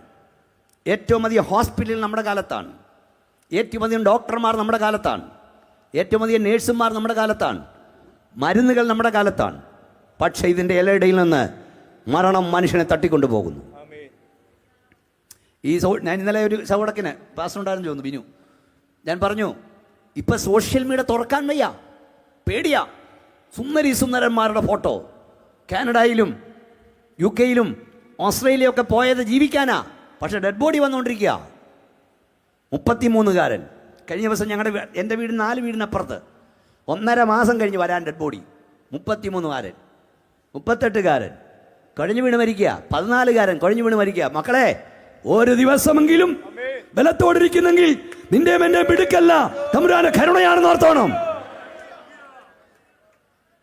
ഞാൻ എപ്പോഴും പറയും, നീ വാരി വിഴുങ്ങുന്ന കുടികയുടെ ശക്തിയോ, നിന്നെ നോക്കുന്ന ഡോക്ടറുടെ നൽപ്പോ, ഹോസ്പിറ്റലിന്റെ വലിപ്പമോ കണ്ടല്ല ഇവിടെ നിൽക്കുന്നത്. നിന്നെ കുറിച്ചുള്ള ദൈവത്തിന്റെ പദ്ധതി ഇല്ലാത്തതുകൊണ്ടാണ് സ്വതന്ത്രം പറഞ്ഞുകൊണ്ടിരിക്കുന്നത്. ബൈബിളൊരു വാക്യമുണ്ട്, ദൈവമേ ജീവനും കൃപയും എനിക്ക് നൽകി, യഹോവേ നിന്റെ കടാക്ഷം എൻ്റെ ശ്വാസത്തെ പരിപാലിക്കുന്നു. പാസ്റ്റർ ബി മോനെ ചെന്ന് ഞാൻ പ്രസംഗിച്ചുകൊണ്ട് നിൽക്കുമ്പോൾ നിങ്ങൾ കാണാതൊരു കരം എൻ്റെ ശ്വാസം ഇങ്ങനെ അകത്തേക്ക് തള്ളുക. ഒരു തവണ ദൈവത്തിൻ്റെ കരം എൻ്റെ ശ്വാസം തള്ളിയില്ലേ, ഞാനിവിടെ പിടഞ്ഞു വീഴും. ഈ കൂട്ടത്തിൽ 100 ഡോക്ടർമാരുണ്ടെങ്കിൽ അവർക്ക് എന്നെ സഹായിക്കാൻ കഴിയില്ല. ജീവന്റെ ഉടമസ്ഥൻ ജീവനെ ചോദിച്ചാൽ ആർക്കിവിടെ നിൽക്കാൻ കഴിയും? ഡൽഹിയിൽ ഒരു കൂട്ടം മനുഷ്യമൃഗങ്ങളാൽ പിച്ചി ചിന്തപ്പെട്ട ഒരു പെൺകുട്ടി, നിങ്ങൾക്കറിയാം, നിർഭയ എന്ന് അവർക്ക് പേരിട്ടു എല്ലാവരും. അവിടെ പേര് വേറെ വേണ്ട. ആ കൊച്ചിനെ വലിയ ഡൽഹി ഓൾ ഇന്ത്യ മെഡിക്കൽസിലൂടെ ഡോക്ടർ ചേർന്ന് വലിയൊരു വിമാനം ഹോസ്പിറ്റലാക്കി മാറ്റി ആ കുഞ്ഞിനെ സിംഗപ്പൂരിലേക്ക് കൊണ്ടുപോയി. അമേരിക്കൻ മാനേജ്മെൻറ്റിലുള്ള വലിയ പ്രസിദ്ധമായ ഒരു ഹോസ്പിറ്റൽ. ഞാൻ സിംഗപ്പൂരിൽ പ്രസംഗിക്കാൻ പോയപ്പോൾ ആ ഹോസ്പിറ്റൽ കാണാമെന്ന് പറഞ്ഞ് എന്നെ അവിടെ കൊണ്ട് കാണിച്ചു. വളരെ പ്രസിദ്ധമായ ഹോസ്പിറ്റൽ. ഇന്ത്യയിലെ അതിവിദഗ്ധ ഡോക്ടർമാരും സിംഗപ്പൂരിലെ അതിവിദഗ്ധ ഡോക്ടർമാരും ഈ കുഞ്ഞിൻ്റെ ജീവൻ നിലനിർത്താൻ നോക്കി, പക്ഷേ സാധിച്ചില്ല. അവൾ മരിച്ചു കഴിഞ്ഞപ്പോൾ അവിടുത്തെ ചീഫ് ഫിസിഷ്യൻ, അതിൻ്റെ ഓണർ ഒരു സായിപ്പ, നിങ്ങൾ വായിച്ചു കാണും, മനോരമ സൺഡേ സപ്ലിമെൻ്റിൽ ഒരു ലേഖനം എഴുതി. അയാളുടെ ഇൻ്റർവ്യൂ ലേഖനമായി വന്നു. ഇങ്ങോട്ട് നോക്കിയേ, അയാൾ പറഞ്ഞു കേൾക്കണോ? അയാൾ പറയുക, ഭീഷ്കരം ആ ഡോക്ടർ പറയുക, ജീവന്റെ ഉടമസ്ഥൻ ജീവനെ ചോദിച്ചാൽ വൈദ്യശാസ്ത്രത്തിന് യാത്രാമൊഴി ചൊല്ലാനേ കഴിയൂ. വായം തുറന്ന് ശക്തിയോട് ജീവന്റെ ഉടമസ്ഥൻ ജീവനെ ചോദിച്ചാൽ വൈദ്യശാസ്ത്രത്തിന് യാത്രാമൊഴി ചൊല്ലാനേ കഴിയൂ. വാരി വിഴുങ്ങുന്ന ഗുളികയുടെ ശക്തിയൊന്നുമല്ല. ഞാനെപ്പോഴും പറയും, എന്തെല്ലോ അസുഖങ്ങളാണ്. ഞാൻ ബോംബെയിലൊരു യോഗത്തിന് പ്രസംഗിക്കുമ്പോൾ ഒരു കൊച്ചനെ കൊണ്ട് പ്രാർത്ഥിക്കാൻ വന്നു. യോഗം അനുസരം കണ്ട ആങ്ങളെയും പെങ്ങളും പോലും സിനിമാ തുടനെ പോലെ. ഞാൻ ചോദിച്ചാൽ ഇവൻ ആരാ? അവൻ എൻ്റെ ഒറ്റ മോനേ ഉള്ളൂ, ബികോമിന് പഠിക്കുക, തലയിറങ്ങി വീഴൂ. ഒത്തിരി ഹോസ്പിറ്റൽ പോയി, അവസാനം കണ്ടെത്തി തലച്ചോറിൽ ക്ഷയം വന്നു. ഞാൻ ആദ്യം കേൾക്കുക, തലച്ചോറിൽ ക്ഷയം.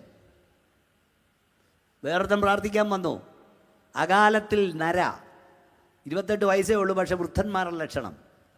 ഇതൊന്നും കണ്ടെത്താത്ത അസുഖങ്ങളാ, മരുന്നില്ല. മക്കളെ, ഒരു ദിവസമെങ്കിലും ബലത്തോടിരിക്കുന്നെങ്കിൽ തമ്പുരാനൊക്കെ. ഞാൻ എപ്പോഴും പറയും, രാവിലെ എഴുന്നേറ്റ് ഇങ്ങോട്ട് വരുമ്പോഴേ നിൻ്റെ പ്രിയപ്പെട്ടവനെ ബലത്തോട് കാണുമ്പോൾ സ്തോത്രം പറയണം. നിൻ്റെ പ്രിയപ്പെട്ടവളെ ബലത്തോട് കാണുമ്പോൾ സ്തോത്രം പറയണം. നിൻ്റെ കുഞ്ഞിനെ ബലത്തോട് കാണുമ്പോൾ സ്തോത്രം പറയണം. ഈ പാപലോകത്തിൽ, ഈ ദുഷ്ടലോകത്തിൽ ഒരു ദിവസമെങ്കിലും ബലത്തോടിരിക്കുന്നെങ്കിൽ ദൈവത്തിൻ്റെ കരുണയാണ്. ഒരു ദിവസം മുമ്പേ ദൈവകൽപ്പന അനുസരിക്കാൻ കഴിഞ്ഞാൽ ഭാഗ്യമാണ്. ആയുസ് കുറഞ്ഞ കാലം. ഇനി അതിൻ്റെ 5-ാം വാക്യം വായിക്കൂ. ഉൽപ്പത്തി പുസ്തകം 6-ാം അധ്യായം 5-ാം വാക്യം. മനുഷ്യന്റെ ദുഷ്ടത വലിയതെന്നും ഭൂമിയിൽ മനുഷ്യന്റെ ദുഷ്ടത വലുതെന്നും അവന്റെ ഹൃദയവിചാരങ്ങളുടെ നിരൂപണമൊക്കെയും എല്ലായ്പ്പോഴും ദോഷമുള്ളതത്ര എന്നും യഹോവ കണ്ടു. മനുഷ്യന്റെ ഹൃദയ നിരൂപണങ്ങൾ പോലും ദോഷമുള്ള കാലം, ദുഷ്ടത പെരുത്ത കാലം. അതിനെക്കുറിച്ച് പിന്നെ അടുത്ത വാക്യത്തിലേക്ക് വരാം. ഹൃദയ നിരൂപണങ്ങൾ പോലും ദോഷമുള്ള കാലം. പണ്ട് പാപമെന്നൊരു ചിന്തയുണ്ട്, ഇന്ന് പാപമെന്ന ചിന്തയില്ല. യശയ്യാ പ്രവചനം ഒന്ന് വായിച്ചേ. യശയ്യാ പ്രവചനം 3-ാം അധ്യായം 9-ാം വാക്യം, യെശയ്യാ 3:9. അവരുടെ മുഖഭാവം അവർക്ക് വിരോധമായി അവരുടെ സാക്ഷീകരിക്കുന്നു. മുഖഭാവം അവർക്ക് വിരോധമായി സാക്ഷീകരിക്കുന്നു. അവർ സോദോം പോലെ തങ്ങളുടെ അവർ സോദോം പോലെ തങ്ങളുടെ പാപം പരസ്യമാക്കുന്നു, അതിനെ മറയ്ക്കുന്നതുമില്ല. അവർക്ക് അയ്യോ കഷ്ടം. അവർ തങ്ങൾക്ക് തന്നെ ദോഷം വരുത്തുന്നു. പാപം പരസ്യമാക്കുന്നൊരു കാലം. നിങ്ങൾക്കറിയാമോ, ഈ കമ്പ്യൂട്ടർ മുതൽ മുട്ടുസൂചി വരെ അതിൻ്റെ പരസ്യത്തിന് വേണ്ടി ഇവിടെ സുന്ദരീ സുന്ദരന്മാർക്ക് അമ്മയുടെ ഉദരത്തിൽ നുരുവായ പടുതിയും അല്പാൽപ വസ്ത്രം ധരിച്ച് നിൽക്കാൻ ഒരു എളുപ്പമില്ല. ഈ സോഷ്യൽ മീഡിയ ഒക്കെ തുറക്കാനൊക്കെ ഈ പിള്ളേർക്കൊക്കെ അറിയാം എവിടെയൊക്കെ പോയാൽ കിട്ടുമെന്ന്. ദുഷ്ടത പെരുകി കഴിഞ്ഞു, വഷളത്വം. ഈ ഒരു കാലത്ത് കിരാതന്മാരായ ആളുകളുണ്ടായിരുന്നു, വസ്ത്രം ധരിക്കാത്ത ആളുകൾ. സുവിശേഷകന്മാർ, മിഷണറിമാർ പോയി കഷ്ടപ്പെട്ട് പാടുപെട്ട് അവരോട് സുവിശേഷം പറഞ്ഞ് അവരെ വസ്ത്രം ധരിപ്പിച്ചു. കിരാതന്മാർ വസ്ത്രം ധരിച്ചപ്പോൾ പച്ച പരിഷ്കാരികൾ വസ്ത്രം ഉരിയാൻ ആരംഭിച്ചു. ഇന്ന് വസ്ത്രം ധരിക്കുന്നത് നഗ്നത മറയ്ക്കാനല്ല, നഗ്നത പ്രകടിപ്പിക്കാനാണ്. അല്ലേ? ടി വി തുറക്കാനൊക്കെ ഈ പിശാച് അതിലും ഈ പെണ്ണുങ്ങളെ കളിപ്പിച്ചേക്കുക. നിങ്ങൾ കണ്ടിട്ടുണ്ടോ ഈ ഫംഗ്ഷനുകളിൽ സെലിബ്രിറ്റികളായ ആണുങ്ങൾ വരുന്നത്, സിനിമാ നടന്മാർ വരുന്നത് ടൈയും കോട്ടും ഒക്കെ കെട്ടിയ, അല്ലേ? പെണ്ണുങ്ങൾ വരുന്നത് കണ്ടോ? അവയെ ചതിച്ച പാമ്പ് അവരെ ചതിച്ചുകൊണ്ടിരിക്കുക. ഈ ഗദരദേശത്തെ പൂതരസ്ഥന് സൗഖ്യം വന്നപ്പോൾ അയാൾ ആദ്യം അന്വേഷിച്ച എന്നാ? ഉറക്കെ പറയുന്നേ, വസ്ത്രം. അപ്പം വസ്ത്രധാരണത്തിൽ കാണിക്കുന്ന അലംഭാവം ഒരു തരം ലഗ്യോൻ ബാധയാണ്. ഇവിടുത്തെ സിനിമാ നടന്മാർക്ക്, ക്യാബറേ നർത്തകർക്ക്, ഫിലിം ആർട്ടിസ്റ്റുകൾക്ക് ലഗ്യോൻ കയറിയിരിക്കുക.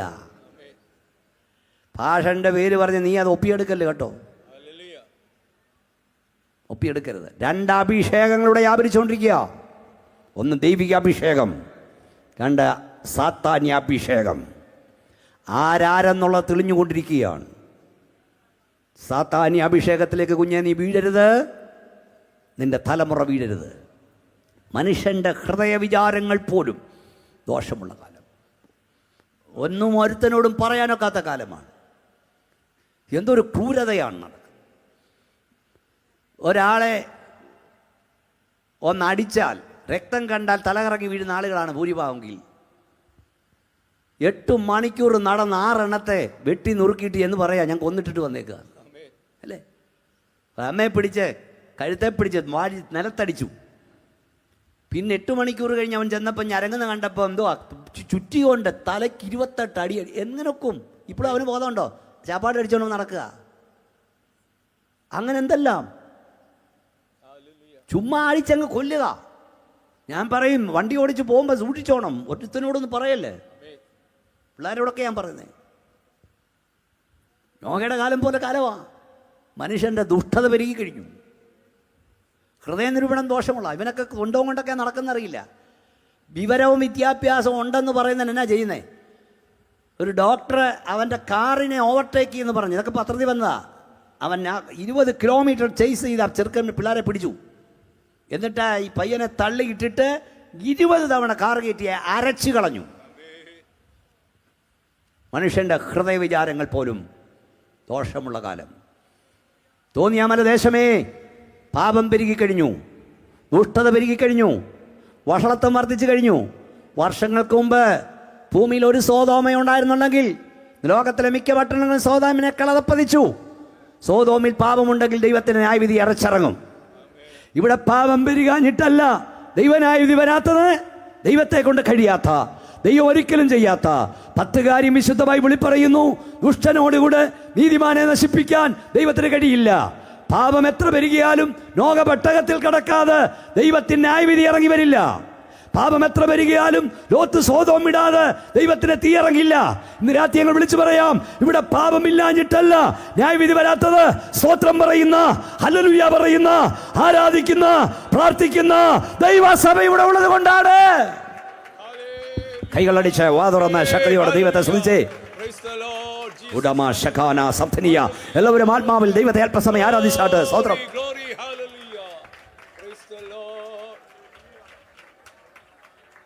പ്രാർത്ഥിക്കുന്നവന്റെ വില, സ്തോത്രം പറയുന്നതിന് വില, ഹല്ലേലൂയ പറയുന്നതിന് വില നിങ്ങൾക്ക് അറിഞ്ഞുകൂടാ. അറിയാൻ പോവാ. ഇന്നലെ മ്യാൻമാർ എന്ന സ്ഥലത്ത് ഭൂചലനമുണ്ടായി. വലിയ അമ്പര ചുംബികൾ, അതേക്കുറിച്ച് എഴുതിയിരിക്കുന്ന കാര്യം വായിക്കണം. ഇടിഞ്ഞു പൊളിഞ്ഞ് താഴെ വീണു. ആളുകൾ വിറച്ചുകൊണ്ടിറങ്ങി ഓടി, കുഞ്ഞുങ്ങളെ വിളിച്ചുകൊണ്ട്. സ്വിമ്മിംഗ് പൂളിലെ വെള്ളമൊക്കെ തിളയ്ക്കാൻ തുടങ്ങിയെന്ന്. 20, 40, 50 നിലകൾ പടപട ഇടിഞ്ഞ് താഴെ വീണു. ഞാൻ എത്രയോ നമ്മളൊക്കെ ഇത് പറയാറുണ്ട്. മനുഷ്യ, നിന്റെ വർഷങ്ങളുടെ പണി ഇല്ലാതാക്കാൻ ദൈവത്തിന് മിനിറ്റുകൾ വേണ്ട, സെക്കൻഡുകൾ മതി. റിക്ടർ സ്കെയിലിൽ 7.5, 5.5 കാണില്ല. 2 സെക്കൻഡ് മതി. 2 സെക്കൻഡ് കുലുങ്ങിയാൽ പത്തനംതിട്ട കാണില്ല, കോഴഞ്ചേരി കാണില്ല, ബോംബെ കാണില്ല, കുവൈറ്റ് കാണില്ല. ആരും അഹങ്കരിക്കരുത്. നാം ആകുന്ന ദൈവത്തിന്റെ കൃപയാലാണ്. ബൈബിൾ പറയുന്ന ഭൂമി ഇവിടെ പൊട്ടും, കിറുങ്ങും, മത്തനെ പോലെ ചാഞ്ചാടും, കാവൽമാരൻ പോലെ ആടും. കാരണം ഇതിന്റെ അകൃത്യം ഇതിന്മേൽ ഭാരമായിരിക്കുക. പിന്നെ ഇത് പിടിച്ചു നിർത്തപ്പെടാൻ കാരണം ദൈവത്തിന്റെ സഭ ഇവിടെയുണ്ട്. ശങ്കിലെ ചോരയാൽ വിലയ്ക്ക് വാങ്ങപ്പെട്ട ദൈവസഭ ഇവിടെയുണ്ട്. പക്ഷേ നോഹയുടെ കാലത്തിനടുത്ത് പ്രത്യേകത പറഞ്ഞ് നിർത്തണമല്ലോ. 6-ന്റെ 11-12 വാക്യങ്ങൾ വായിച്ചാട്ടെ. 11-12 വാക്യങ്ങൾ വായിച്ചാട്ടെ. എന്നാൽ ഭൂമി ദൈവത്തിന് മുമ്പാകെ വഷളായി, ഭൂമി അതിക്രമം കൊണ്ട് നിറഞ്ഞിരുന്നു. ദൈവം ഭൂമിയെ നോക്കി, അത് വഷളായി എന്ന് കണ്ടു. സകല ജഡവും ഭൂമിയിൽ തന്റെ വഴി വഷളാക്കിയിരിക്കുന്നു. പാപം പെരിയ കാലം, ദുഷ്ടത പെരിയ കാലം, അകൃത്യം പെരിയ കാലം, വഷളത്തം പെരിയ കാലം. ഇനി എന്നാ പാപം പെരുകാനാ? ഇന്നൊരു നല്ല സ്റ്റേറ്റ്മെന്റ് ഞാൻ കണ്ടു. പണ്ട് കുഞ്ഞിലെ 1-ാം ക്ലാസ്സിൽ കൊണ്ടുപോയപ്പം കുഞ്ഞിന് വഴിതെറ്റാതിരിക്കാൻ, പേടി കിട്ടാതിരിക്കാൻ അമ്മ ഓടിക്കൂടിയിരുന്നു. ഇപ്പം 10-ാം ക്ലാസ്സിൽ നിന്ന് ഇറങ്ങിയവനെ അവൻ വഴിതെറ്റാതിരിക്കാൻ കൊണ്ടുപോവാ. കഴിച്ചില്ലേ? കോഴഞ്ചേരിയില്ലേ 10,000 രൂപയും രണ്ട് കുപ്പി സാധനം കൊണ്ട് വന്നു 10-ാം ക്ലാസ്സുകാർ. ഈ ഉച്ചഭാഷയുടെ കേൾക്കുന്ന നിനക്ക് തൻ്റെ ഇടത്തോട് പറയാവോ എൻ്റെ കുഞ്ഞങ്ങനെ പോകത്തില്ലെന്ന്? ദൈവത്തെ സേവിപ്പാൻ ഇറങ്ങി എത്ര ഭാഗ്യമാണ് ദൈവമക്കളെ. സ്തോത്രം. പാപം പെരുകി, ദുഷ്ടത പെരുകി, വഷളത്തം പെരുകി. ഇനിയൊന്നും പെരുകാനില്ല. സ്വന്തം പെറ്റതല്ല, ഉടുതുണി മാറുമ്പോൾ മറഞ്ഞു നിന്ന് മൊബൈൽ ഫോണിൽ അതെടുത്ത് കൂട്ടുകാർക്ക് അയച്ചു കൊടുക്കുന്ന 6 വഷളന്മാരുടെ കാലം. അമ്മ എന്തിനു ജനിപ്പിച്ചെന്ന് ചോദിച്ച് തലക്കടിക്കുന്ന കാലം. പാപം പെരുകി കഴിഞ്ഞു. കാളയേക്കാൾ, കഴുതയേക്കാൾ ഈ തലമുറ അതപ്പതിച്ചു. നോഹയുടെ കാലം അക്ഷരാർത്ഥത്തിൽ നമ്മുടെ കൺമുമ്പിൽ നിറവേറുന്നു. നീ ഒരുങ്ങിയിട്ടുണ്ടോ പോകാൻ? നീ റെഡിയാണോ കാഹളം ധ്വനിച്ചാൽ പോകാൻ? ഇനി എന്നാണ് സംഭവിക്കാനോ? ഒന്നുമില്ല. വേദവസം പറഞ്ഞെല്ലാം സംഭവിച്ചു. പാപം പെരിയ കാലം, ദുഷ്ടത പെരിയ കാലം, അകൃത്യം പെരിയ കാലം. എന്നാൽ അതൊരു കാലത്തിന് മറ്റൊരു പ്രത്യേകതയുണ്ട്. 6-ന്റെ 8 വായിച്ചു. 6-ന്റെ 8 ഉൽപ്പത്തി പുസ്തകം 6-ാം അധ്യായം 8-ാം വാക്യം. എന്നാൽ നോഹയ്ക്ക് യഹോവയുടെ കൃപ ലഭിച്ചു. ഒന്നുകൂടെ വായിച്ചേ പാസ്. എന്നാൽ നോഹയ്ക്ക് യഹോവയുടെ കൃപ ലഭിച്ചു. കൈ ഒന്ന് ഉയർത്തി ശക്തിയോട് സ്തോത്രം പറഞ്ഞേ. എല്ലാവരും ആ കൈ ഒന്ന് അടിച്ച് വായും തുറന്ന് ശക്തിയോട് സ്തോത്രം പറഞ്ഞേ. ആമേൻ. എന്നാൽ നോഹയ്ക്ക് യഹോവയുടെ കൃപ ലഭിച്ചു. നമ്മുടെ കാലം അക്കാലം പോലെ പാപം പെരിയ കാലം, ദുഷ്ടത പെരിയ കാലം, വഷളത്തം പെരിയ കാലം, അകൃത്യം പെരിയ കാലം. എന്നാൽ ഹല്ലേലൂയ, ഈ കാലത്തിന് മറ്റൊരു പ്രത്യേകതയുണ്ട്. കൃപ വേണ്ടവനെ ദൈവ കൃപയാൽ നിറയ്ക്കുന്ന കാലം, അഭിഷേകം വേണ്ടവനെ അഭിഷേകത്താൽ നിറയ്ക്കുന്ന കാലം, ശക്തി വേണ്ടവനെ ശക്തിയാൽ നിറയ്ക്കുന്ന കാലം. കരമടിച്ചോ, ശക്തിയുടെ ദൈവത്തെ സ്തുതിച്ചോ. നീ വാ തുറക്കാൻ തയ്യാറായാൽ നിന്റെ വായിൽ വചനം തരുന്ന കാലം. ഓ ഷുമാർ റഖുനിയ, നീ കൈനീട്ടാൻ തയ്യാറായാൽ സൗഖ്യം വ്യാപരിക്കുന്ന കാലം. നീ ശാസിക്കാൻ തയ്യാറായാൽ ദുഷ്ടാത്മ വ്യാപാരം വിട്ടുപോകുന്ന കാലം. കൃപ വേണ്ടവന് കൃപ, അഭിഷേകം വേണ്ടവൻ അഭിഷേകം, ശക്തി വേണ്ടവന് ശക്തി. വേണ്ടവനത് കിട്ടും. നിങ്ങൾക്കറിയാമോ, നമ്മുടെ കാലം പാപം പെരിയ കാലം, ദുഷ്ടത പെരിയ കാലം, വഷളത്തം പെരിയ കാലം, അകൃത്യം പെരിയ കാലം. വീട്ടിൽ പോലും സ്വസ്ഥമായി കിടക്കാൻ കഴിയില്ല. അപ്പനും അമ്മയ്ക്കും സ്വൈരമായി കിടക്കാൻ കഴിയില്ല. കഴുത്തെ തല കാണണമെന്നില്ല, ചുറ്റി കൊണ്ടടിക്കും, വാള് കൊണ്ട് വെട്ടും, ആ കഴുത്തറുത്ത് മാറ്റും. ഈ കാലഘട്ടത്തിൽ കൃപ വേണ്ടവനെ ദൈവം കൃപയാൽ നിറയ്ക്കും. നിങ്ങൾക്കറിയാമോ, നമ്മുടെ കാലം ദുഷ്ടത പെരുകിയ, പാപം പെരുകിയ, വഷളത്തം പെരുകിയ, അകൃത്യം പെരുകിയ, ദൈവം ദുഃഖിച്ച, ഭൂമി അതിക്രമോടെ നിറഞ്ഞ കാലമാണെങ്കിലും ഈ കാലത്തിനൊരു പ്രത്യേകതയുണ്ട്. നമുക്ക് സ്തോത്രം പറയാൻ ഭാഗ്യമുണ്ട്. നമ്മുടെ കാലത്താണ് ഏറ്റവും അധികം ആളുകൾ മാനസാന്തരപ്പെടുന്നത്. നമ്മുടെ കാലത്താണ് ഏറ്റവും അധികം ആളുകൾ സ്നാനപ്പെടുന്നത്. ഓ ശക്തിയോടെ ദൈവത്തെ സ്തുതിച്ചേ. നമ്മുടെ കാലത്താണ് ഏറ്റവും അധികം ആളുകൾ അഭിഷേകം പ്രാപിക്കുന്നത്. ഏറ്റവും പ്രസംഗിയർ നമ്മുടെ കാലത്താണ്. ഏറ്റവും അധികം സുവിശേഷ പ്രസംഗം നമ്മുടെ കാലത്താണ്. കൃപ പാപം പെരുകിയിടത്ത് കൃപ അത്യന്തം വർദ്ധിച്ചിരിക്കുന്നു. ലാസ്റ്റ് ആൻഡ് ഫൈനൽ കോൾ നടന്നുകൊണ്ടിരിക്കുകയാണ്. ലാസ്റ്റ് ആൻഡ് ഫൈനൽ കോളാണ്. കൃപ പെരുകിയിരിക്കുന്നു. നോഹയ്ക്ക് കൃപ ലഭിച്ചു. എന്തിനാ കൃപ കിട്ടിയേ? കയറിക്കിടന്ന് ഉറങ്ങാനല്ല. കൃപ കിട്ടിയവന് ജോലി കൂടും. ഇന്ന് കൃപ കിട്ടിയിട്ട് ഇപ്പൊ ഉറങ്ങാനല്ല കൃപ കിട്ടിയവന് ജോലി കൂടി. അതാ ഞങ്ങളുടെയൊക്കെ ജോലി കൂടിയേ. എന്താ നോഹയുടെ ജോലി? പ്രസംഗിക്കണം, പെട്ടകം പണിയണം. ജോലി കൂടി. എന്താ പ്രസംഗിക്കേണ്ടത്? 2 കാര്യങ്ങൾ. 1, പാപം പെരുകിയ. കേട്ടോ, എല്ലാവരും കേട്ടോ. പാപം പെരുകിയ, ദുഷ്ടത പെരുകിയ, വഷളത്വം പെരുകിയ ലോകത്തെ ന്യായം വിധിപ്പാൻ നീതിയുള്ള ന്യായാധിപതി ഇറങ്ങി വരാൻ പോകുന്നു. 2ാമത്തെ പ്രസംഗ വിഷയം, രക്ഷപ്പെടാൻ ഇപ്പോൾ ഒരു മാർഗമുണ്ട്. പെട്ടകം റെഡിയായി നിൽക്കുന്നു. ശക്തിയോടെ ദൈവത്തിന് സ്തോത്രം പറഞ്ഞേ. ഇതന്നെയാണ് ഞങ്ങൾക്കും പ്രസംഗിക്കാനുള്ളത്. പാപം പെരുകിയ, ദുഷ്ടത പെരുകിയ, അകൃത്യം പെരുകിയ, വഷളത്വം പെരുകിയ ലോകത്തെ ന്യായം വിധിപ്പാൻ നീതിയുള്ള ന്യായാധിപതിയായ നസ്രയനായ യേശു ഇറങ്ങി വരാൻ പോകുന്നു. 2ാമത്തെ പ്രസംഗ വിഷയം, രക്ഷപ്പെടാൻ നിങ്ങൾക്കൊരു മാർഗമുണ്ട്. നിനക്ക് 2000ഓളം വർഷങ്ങൾക്ക് മുമ്പ് കാൽവറി കുലമരത്തിൽ 2 കള്ളന്മാരുടെ മധ്യ ഒരു കള്ളനെ പോലെ കണ്ടാലാൽ തോന്നും അറിവിരൂപനായി, കൈകാലുകൾ കാരനും പാണികളാൽ കുത്തി തുളയ്ക്കപ്പെട്ടവനായി, കന്നത്തടികളേറ്റവനായി, കൈപ്പുവെള്ളം കുടിച്ചവനായി, മനുഷ്യവർഗത്തിന്റെ പാപശാപ രോഗദുരിതങ്ങൾ സ്വന്തം ശിരസിന്മേൽ വഹിച്ചുകൊണ്ട് കാൽവറിയിൽ പിടഞ്ഞു മരിച്ച നാസറേയനായ യേശു ക്രിസ്തു എന്ന ഏകരക്ഷാപേടകം നിങ്ങളെ രക്ഷിപ്പാൻ ഇന്ന് രാത്രി റെഡിയായി നിൽക്കുന്നു. പെട്ടകത്തിൽ കയറിയോ? രക്ഷയാ. പെട്ടകത്തിൽ കയറിയ രക്ഷയാ. നോഹ എന്ന ഒറ്റ മനുഷ്യൻ ഓടി നടന്ന് പ്രസംഗിച്ചു. എന്തുകൊണ്ടാണ് നോഹ ഇത് പ്രസംഗിച്ചെന്നറിയാമോ? 3 കാര്യങ്ങൾ. 1, നോഹ വിശ്വസിച്ചു, ദൈവം പറഞ്ഞാൽ അത് സംഭവിക്കും. 2, നോഹ ആഗ്രഹിച്ചു, ജനം വിടുവിക്കപ്പെടണം. 3, രക്ഷപ്പെടാൻ ഒരൊറ്റ മാർഗമേ ഉള്ളായിരുന്നു, പെട്ടകത്തിൽ കിടക്കുക. മനസ്സിലായവർ കൈയുയർത്തി സൂചിച്ചേ. മുമ്പ് ഇവിടെ പാസ്റ്റർ സാം പറഞ്ഞ പോലെ അമേരിക്കയിൽ നിന്ന് 2 കാശ് തന്നിട്ടല്ലേ ഈ കൺവെൻഷൻ നടത്തുന്നത്. ഈ ദൈവമക്കളുടെ സ്വോത്ര കാഴ്ചയാണ്. അമേരിക്കക്കാർ കാശ് കൊടുക്കുമെന്ന് പറഞ്ഞാൽ അവരിയ്ക്കുക.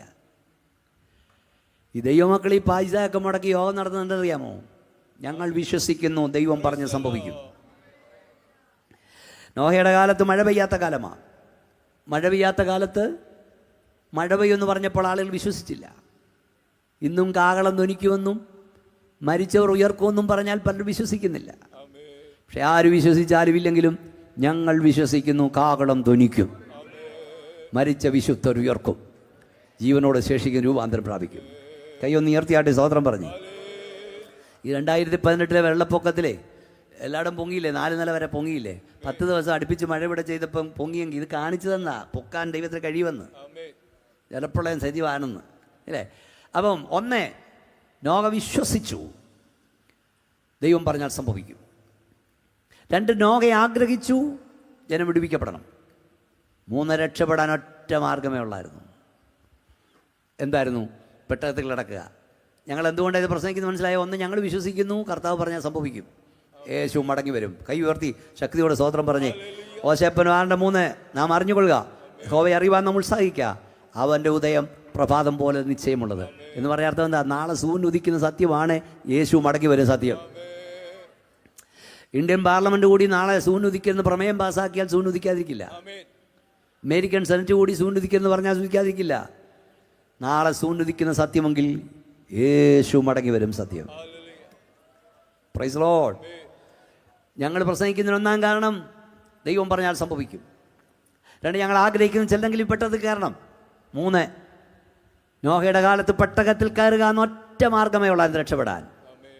ഈ കാലത്ത് ആകാശത്തിന് കീഴിൽ ഭൂമിക്ക് മുകളിൽ രക്ഷിക്കപ്പെടുവാൻ കൈ ഉയർത്തിപ്പറ, യേശു എന്ന നാമമല്ലാതെ കൈ ഉയർത്തിപ്പറ, കൈയാട്ടിപ്പറ, മറ്റൊരു നാമമില്ല. 96ലധികം മൂലകങ്ങളുണ്ട്, വാതകങ്ങളുണ്ട്, പിള്ളേർക്കറിയാം. ഇവിടെ ശ്വസിക്കാനുള്ളത് എന്താ? ഓക്സിജൻ. കാർബൺ ഉണ്ട്, സിലിക്കൺ ഉണ്ട്, നൈട്രജൻ ഉണ്ട്, ഹൈഡ്രജൻ ഉണ്ട്, ഹീലിയം ഉണ്ട്. പക്ഷേ ശ്വസിക്കാൻ ഒറ്റമൂലി ഓക്സിജൻ. ഇവിടുത്തെ ഹൈന്ദവർ സഹോദരങ്ങൾ ഓക്സിജൻ ശ്വസിക്കുന്നതുകൊണ്ട് ഞങ്ങൾ ക്രിസ്ത്യാനികൾ കാർബൺ ഡൈ ഓക്സൈഡെ ശ്വസിക്കത്തുള്ളൂ എന്ന് പറഞ്ഞാൽ കാറ്റുപോക്കാം. ഇവിടുത്തെ ക്രിസ്ത്യാനികൾ ഓക്സിജൻ ശ്വസിക്കുന്നതുകൊണ്ട് മുസ്ലിങ്ങൾ ഹീലിയമേ ശ്വസിക്കത്തുള്ളൂ എന്ന് പറഞ്ഞാൽ കാറ്റുപോക്കാം. കാനഡയിൽ പോകൂ, ഓസ്ട്രേലിയയിൽ ചെല്ലൂ, ഹൂസ്റ്റണിൽ ചെല്ലൂ, സൗത്ത് ആഫ്രിക്ക ചെല്ലൂ, അരി ചോറാകണേ എന്നാ ചെയ്യണം? ഞാൻ പഠിപ്പിക്കണമെന്ന് തോന്നല്ലോ. അരി ചോറാകണേ വെള്ളത്തിൽ കഞ്ഞി വെക്കണം. ഹിന്ദു സഹോദരങ്ങൾ വെള്ളത്തിലായതുകൊണ്ട് ഞങ്ങൾ ക്രിസ്ത്യാനികൾ മണ്ണെണ്ണയിലെ കഞ്ഞി വെക്കത്തുള്ളൂ എന്ന് പറഞ്ഞാൽ കാറ്റ് പോക്കാം. അരിചോറാകാൻ വെള്ളത്തിൽ കഞ്ഞി വെക്കുക എന്ന് ഒറ്റമൂലി നൽകിയ ദൈവം. 108 മൂലകങ്ങളിൽ ഓക്സിജൻ എന്ന ഒറ്റമൂലി നൽകിയ ദൈവം. മനുഷ്യ രക്ഷപ്പെടാൻ ഒറ്റമൂലി, അതാണ് നസ്രയനായ യേശു. കൈയാട്ടിയൊരു സ്വോത്ര ശക്തിയോടെ പറയും. നിർത്തേണ്ട സമയമായി. ഓടി നടന്ന് പ്രസംഗിച്ചു, ആരും കയറിയില്ല. നമ്മുടെ ആശാരി ഉദ്ദേശിയുടെ ഭാഷയിൽ പറഞ്ഞാൽ പെട്ടകം പണിത് ആശാരി പോലും കയറിയില്ല. അവസാനം കണ്ടറിയാത്തവനൊക്കെ കൊണ്ടറിഞ്ഞു. കേട്ടറിയാത്തവൻ കണ്ടറിയാത്തവൻ കൊണ്ടറിയും. ആരും കയറിയില്ല. നോഹ തൻ്റെ ഭാര്യയും പിള്ളേരെയും പിടിച്ച് പെട്ടകത്തിൽ കയറി. ഈ നോഹയുടെ ഒരു പ്രത്യേകത, അവൻ്റെ മക്കൾ 3 പേരും പെട്ടകത്തിൽ കയറി, ഭാര്യ കയറി, മരുമക്കളും കയറി. നോഹയുടെ കാലം പോലെ ലോത്തിൻ്റെ കാലം പോലെ ആകും. ലോത്തിൻ്റെ പ്രത്യേകത, ലോത്ത് ഓടി നടന്നു, പക്ഷേ അവൻ്റെ പെണ്ണുമ്പിള്ളയെ രക്ഷിക്കാൻ കഴിഞ്ഞില്ല, പിള്ളേരെ രക്ഷിക്കാൻ കഴിഞ്ഞില്ല. ഞാൻ നോഹയുടെ കാലം എന്ന പുസ്തകത്തിൽ എഴുതി എപ്പോഴും ഞാൻ പറയും, ലോകം മുഴുവൻ ഓടി നടന്ന് പ്രസംഗിച്ചിട്ട് ആരെയും നേടാൻ കഴിഞ്ഞില്ലേലും കുറഞ്ഞപക്ഷം നിന്റെ പെണ്ണുമ്പിള്ളയും പിള്ളേരുമെങ്കിലും ഇപ്പെട്ടത്തിൽ കിടക്കണം. ഉത്തരം കേട്ടില്ലല്ലോ. എല്ലാ പ്രസംഗികരും, എല്ലാ പ്രവാചകരും, എല്ലാ പ്രവാചകരും ഓർത്തോണം, ആരെയും നേടാൻ കഴിഞ്ഞില്ലെങ്കിലും ഞാനും എൻ്റെ കുടുംബം ഇപ്പെട്ടകത്തിലുണ്ടെന്ന് ഉറപ്പ് പ്രാപിക്കും. കന്നുയർത്തിയാട്ടി ദൈവത്തെ സ്തുതിച്ച് കയറിയിരുന്നു. ആളുകൾ പരിഹസിക്കാൻ തുടങ്ങി. മഴ പെയ്യാത്ത കാലത്ത് മഴ പെയ്യുമെന്നും പറഞ്ഞ് ഇവിടുത്തെ പെണ്ണുമ്പിള്ളയും പിള്ളേരെയും വിളിച്ച് പെട്ടകത്തിൽ കയറിയിരിക്കുന്നു. ചുറ്റും പരിഹസിക്കുക, നമ്മളെയും പരിഹസിക്കുക, കർത്താവ് വരുമെന്ന്. ഞാൻ എവിടെയോ ഇവിടെ കല്യാണത്തിൽ പറഞ്ഞു, ഞാൻ എവിടെയോ പ്രസംഗിച്ച, നമ്മുടെ പ്രസംഗം ഇങ്ങനെ പോകുന്നുണ്ടല്ലോ, 10 വർഷം കഴിഞ്ഞാൽ കിട്ടും, ലൈവിൻ്റെ ഒരു ഗുണമാണ്. അപ്പോൾ യേശു വരാറായി, ഒരു മെസ്സേജ് കിടക്കുക, അതിൻ്റെ അടിയിൽ ഒരാൾ എഴുതിയേക്കുക, നോക്കിയിരുന്നോളാൻ. നോക്കിയിരുന്നു. ഞങ്ങൾ കമൻറ്റുകൾ നോക്കാറില്ല, ഇപ്പം വരും നോക്കിയിരുന്നോളാൻ. അപ്പം ഞാൻ നോക്കിയത് ആരാ എഴുതിയേ? അതിനടിയിൽ എഴുതിയേക്കുക എലിസബത്ത് ജോർജ് എന്ന്. എലിസബത്ത് ജോർജ് എഴുതിയേക്കുക നോക്കിയിരുന്നോളാൻ. കണ്ടോ, നിന്റെ പിള്ളേരെ വചനം പഠിപ്പിച്ചോ? യേശു വരുമെന്ന് അറിയാമോ നിന്റെ തലമുറയ്ക്ക്? എന്താ അഹങ്കാരമാ എലിസബത്ത് ജോർജിന്. ഇങ്ങനെ നിങ്ങളുടെ ഒരു കല്യാണം നടത്തിയപ്പോൾ ആ പെങ്കൊച്ച് എലിസബത്ത് ജോർജ് ആയിരുന്നു. അപ്പം ഞാൻ പറഞ്ഞു, ഈ മോളെ എലിസബത്ത് ജോർജ് എന്ന പേര് മാത്രമല്ല, ദൈവമുള്ളവളാ, അല്ലാതെ എലിസബത്ത് ജോർജ് പറഞ്ഞതാ നോക്കിയിരുന്നു ഒപ്പം വരുമെന്ന്. സ്തോത്രം. നിങ്ങൾ ഞങ്ങളെ പരിഹസിച്ചോ, ആക്ഷേപിച്ചോ, എത്ര നാളായി യേശു വരുമെന്ന് പറഞ്ഞോ, പക്ഷെ ഞങ്ങൾ വിശ്വസിക്കുന്നു ഞങ്ങളുടെ കർത്താവ് വരും. ഒന്ന് കൈ ഉയർത്തി ആദരം സ്തോത്രം പറ. സ്തോത്രം. ആരും പെട്ടകത്ത് കയറില്ല, ആരും കയറില്ല. എന്നോ നോക്ക്. അങ്ങനെ നോഹ ഇരിക്കുമ്പോൾ പെട്ടകത്തിന് മുമ്പിൽ വലിയൊരു ക്യൂ. എന്താ ക്യൂ? ആനയുണ്ട്, കടുവയുണ്ട്, സിംഹമുണ്ട്, പുള്ളിപ്പുലിയുണ്ട്, മ്ലാവുണ്ട്, മുയലുണ്ട്. ഈരണ്ടായി പെട്ടകത്തിന് മുമ്പിൽ വലിയ ക്യൂ. വിശേഷ ബുദ്ധിയുള്ള മനുഷ്യൻ അനുസരിക്കാതെ വന്നപ്പോൾ വിശേഷബുദ്ധിയില്ലാത്ത മൃഗങ്ങൾ പെട്ടകത്തിന് മുമ്പിൽ ക്യൂ നിന്നു. ഈ മൃഗങ്ങളുടെ പെട്ടകപ്രവേശനം എന്തിനെ വിളിച്ചറിയിക്കുന്നറിയാമോ? യേശു കർത്താവിൻ്റെ വരവെടുക്കുമ്പോൾ ജാതീയ മണ്ഡലത്തിൽ ദൈവം അയക്കുന്ന ഉണർവിനെ കാണിച്ചു. ഒന്നുകൂടെ പറയാം, എൻ്റെ ഭാഷയെ പറയാം. തോമാസിലൂടെ കാലം മുതൽ പാരമ്പര്യം പറയുന്ന പല സുറിയാനികളും ഈ പെട്ടകത്തിൽ കയറാൻ അറച്ചു നിൽക്കുമ്പോൾ, മടിച്ചു നിൽക്കുമ്പോൾ, കല്ലരിച്ചു കുടിക്കുന്ന കപ്പടാമീശം വെച്ച് വെള്ളമടിച്ച് ഓടെ കിടന്നുറങ്ങുമ്പോൾ ഒരു പാരമ്പര്യം പറയാനില്ലാത്ത നുറുദീനും അഷറപ്പും അലിവിയും ഗോപാലകൃഷ്ണനും ഭാസ്കരപിള്ളയും ഒക്കെ ഇതിനകത്ത് കയറി ഈ ജീവന്റെ വനം പ്രസംഗിക്കുമ്പോൾ നീ ഓർത്തോണം, കൃപയുടെ വാതിലടയാറായി, പെട്ടകത്തിന് വാതിൽ കൂട്ടാറായി, യേശു മടങ്ങി വരാറായി. കുറെ കാലങ്ങൾക്ക് മുമ്പ് ഞാൻ നവാർപൂർ കൺവെൻഷൻ പ്രസംഗിക്കാൻ പോയി. 35,000 40,000 ആളുണ്ട്. 40,000 അതിൽ മലയാളികൾ 1000 എണ്ണം, ക്രിസ്ത്യാനി 1000, ബാക്കി 38,000 എണ്ണവും വിവിധ ഭാഷയിൽ നിന്ന് വാംശയിൽ നിന്ന് വന്നവരാ. അപ്പോൾ ആന, കടുവ, സിംഹം നിർത്തേണ്ട സമയം, പുള്ളിപ്പുലി, മ്ലാവ്, മുയല്, ഈരണ്ടായി വിശേഷബുദ്ധിയില്ലാത്ത മൃഗങ്ങൾ കാട്ടുപ്രാക്കൾ സംഘമല്ല കൂട്ടത്തോട് വരിക. നിങ്ങൾ യൂട്യൂബിൽ അടിച്ച് നോക്കിയേ, കെനിയയിലും സൗത്ത് ആഫ്രിക്കയിലും ഒക്കെ ഉണർവ് നടക്കുക. കൂട്ടത്തോട് ജനം ആത്മനിറവിൽ ദൈവത്തെ ആരാധിക്കുക, സ്നാനക്കടവിലേക്ക് ഇറങ്ങിക്കൊണ്ടിരിക്കുക. അതിൻ്റെ ലക്ഷണം എന്തെന്നറിയാമോ? ഹല്ലേലൂയ, ഈ പെട്ടകത്തിന് വാതിലടയാറായി. കൈ ഉയർത്തിയാട്ടെ, സ്തോത്രം പറഞ്ഞാട്ട്. ഇപ്പം നോഹയുടെ പെട്ടകം ദൈവസഭയ്ക്ക് സാദൃശ്യം. അതെങ്ങനെയെന്ന് പറഞ്ഞ് നിർത്താം. നോഹയുടെ പെട്ടകത്തിൽ എല്ലാ ജാതി മൃഗവും ഉണ്ടായിരുന്നു. ആനയുണ്ട്, കടുവയുണ്ട്, സിംഹമുണ്ട്, പുള്ളിപ്പുലിയുണ്ട്, മാവുണ്ട്, മുയലുണ്ട്. ഇതുപോലെ ദൈവസഭയാകുന്നത് ഒരു ജാതിയിൽ നിന്ന് പെറ്റുവരികുമ്പോഴല്ല, പല ജാതിയിൽ നിന്ന് ഒരു ജാതിയായിത്തീരും. നിങ്ങളുടെ സഭയെ ഒരു ജാതിക്കാരെ ഉള്ളെങ്കിൽ എൻ്റെ അർത്ഥം നിന്റെ സഭ ദൈവസഭയല്ല. കുഞ്ഞാടെ നീ അറുക്കപ്പെട്ടു, നിന്റെ രക്തത്താൽ സർവ്വഗോത്രത്തിലും ഭാഷയിലും വംശത്തിൽപ്പെട്ട ഞങ്ങളെ നിനക്കായി വിലയ്ക്കുക. വേർപെട്ട് ദൈവമക്കൾ ആരാധന ചെന്ന് നോക്കാൻ അതിനകത്ത് എല്ലാ ജാതിയും ഉണ്ട്, ഇന്നാളുകാരുണ്ട്, മുന്നാളുകാരുണ്ട്, എല്ലാം ഉണ്ട്. SNDP ന്നും NSS ന്നും അതാ പള്ളി പറഞ്ഞാൽ ശരിയാ. എല്ലാം പൈസ കൊടുത്തൊന്നും അല്ല, പൈസ കൊടുത്തുമ്പോൾ ആരും വരത്തില്ല. SNDP NSS എല്ലാ വകയും, ഇവാഞ്ചലിക്കൽ CSA അല്ലേ ഇതിനകത്തിരിപ്പില്ലേ, CMS എല്ലാ വകയിനകത്തുണ്ട്. അതിൻ്റെ അർത്ഥം ഇത് ദൈവസഭയാണെന്നാണ്. ദൈവസഭ പെറ്റുപെരുകുന്ന സംഘമല്ല, മുക്കിക്കൂട്ടുന്നവരുടെ സംഘയല്ല. പല ജാതിയിൽ നിന്ന് ഒരു ജാതിയായി തീർന്നവരാണ് ദൈവസഭ. അപ്പം ദൈവസഭയ്ക്കകത്ത് എല്ലാ ജാതി മൃഗവുമുണ്ട്. പക്ഷേ ഈ മൃഗങ്ങളെല്ലാം മാനസാന്തരപ്പെട്ട മൃഗങ്ങളായിരിക്കണം. മാനസാന്തരപ്പെട്ട മൃഗങ്ങളായിരുന്നു. ആന കരയിലെ വലിയ ജീവിയാണ്, സിംഹം കാട്ടിലെ രാജാവാണ്. പക്ഷെ പെട്ടകത്തിനകത്ത് കയറി ഞാൻ ആനയാ കൂനയാണെന്നും പറയരുത്. പെന്തക്കോസുകാരുള്ള ദൂതാ. സ്തോത്രം, സ്തോത്രം. സിംഹം കാട്ടിക്കിടന്ന് അമറിയ എല്ലാം ഞെട്ടും. പെട്ടകത്തിനകത്ത് കയറി അമറരുത്. പുറത്ത് മാംസബുക്കായിരിക്കും, ഇതിനകത്ത് സസ്യബുക്കായാലേ ഒക്കൂ. നോക്കയപ്പച്ചൻ തരുന്നേം കഴിച്ചുകൊണ്ട് മര്യാദയ്ക്ക് അടങ്ങി കിടന്നോണം. ഇല്ല എന്നാ പറ്റും? അയ്യോ ഒന്ന് പറ തോന്നി അമലക്കാരെ. പെട്ടകത്തിൽ കിടന്ന് അമറിയാൽ എന്ത് പറ്റും? ആ എങ്ങോട്ടാ ഇവിടുന്ന്? വെള്ളം, വെറും വെള്ളം അല്ല, അതിൻ്റെ പേരാ ന്യായവിധിയുടെ വെള്ളം. നീ കിടന്ന് അമറരുത്. ഈ മർമ്മമൊന്നും അറിയാതെ ഉറങ്ങുന്ന അമരിക്കോളൂ അല്ലേ. കാനമച്ചൻ പറഞ്ഞതാ ശരി, അച്ഛനില്ലേലും അച്ഛൻ പറഞ്ഞതാ ശരി. എന്താ അച്ഛൻ പറഞ്ഞതറിയാമോ? എവിടെ കിടന്ന് മുടിഞ്ഞവനെയും പെന്തക്കോസി കൊണ്ടുവന്ന് നന്നാക്കാം. ഇവിടെ മുടിഞ്ഞവൻ എവിടെ പോയാലും നന്നായില്ല. സത്യമല്ലയോ? മെഡിക്കൽ കോളേജല്ലേ കേസാ. എവിടെ മുടിഞ്ഞവനും ഇവിടെ നന്നായിട്ടുണ്ട്. ഇവിടെ വന്ന് മുടിഞ്ഞവൻ എവിടെ പോയി നന്നായില്ല. ആനയും കടുവ സിംഹവും പുള്ളിപ്പുലി എല്ലാം ഉണ്ട്. പക്ഷേ ഇതെല്ലാം മാനസാന്തരപ്പെട്ടതാ. ഈ കുറുക്കച്ചാര് പെട്ടകത്തിൽ കിടക്കാൻ വരുമ്പോൾ നോകയപ്പച്ചൻ ചോദിക്കും, വന്നതിൽ താങ്ക്സ്. മാനസാന്തരപ്പെട്ടതാണോ? കാരണം ഇതിനകത്ത് കോഴിയുണ്ട്. കോഴി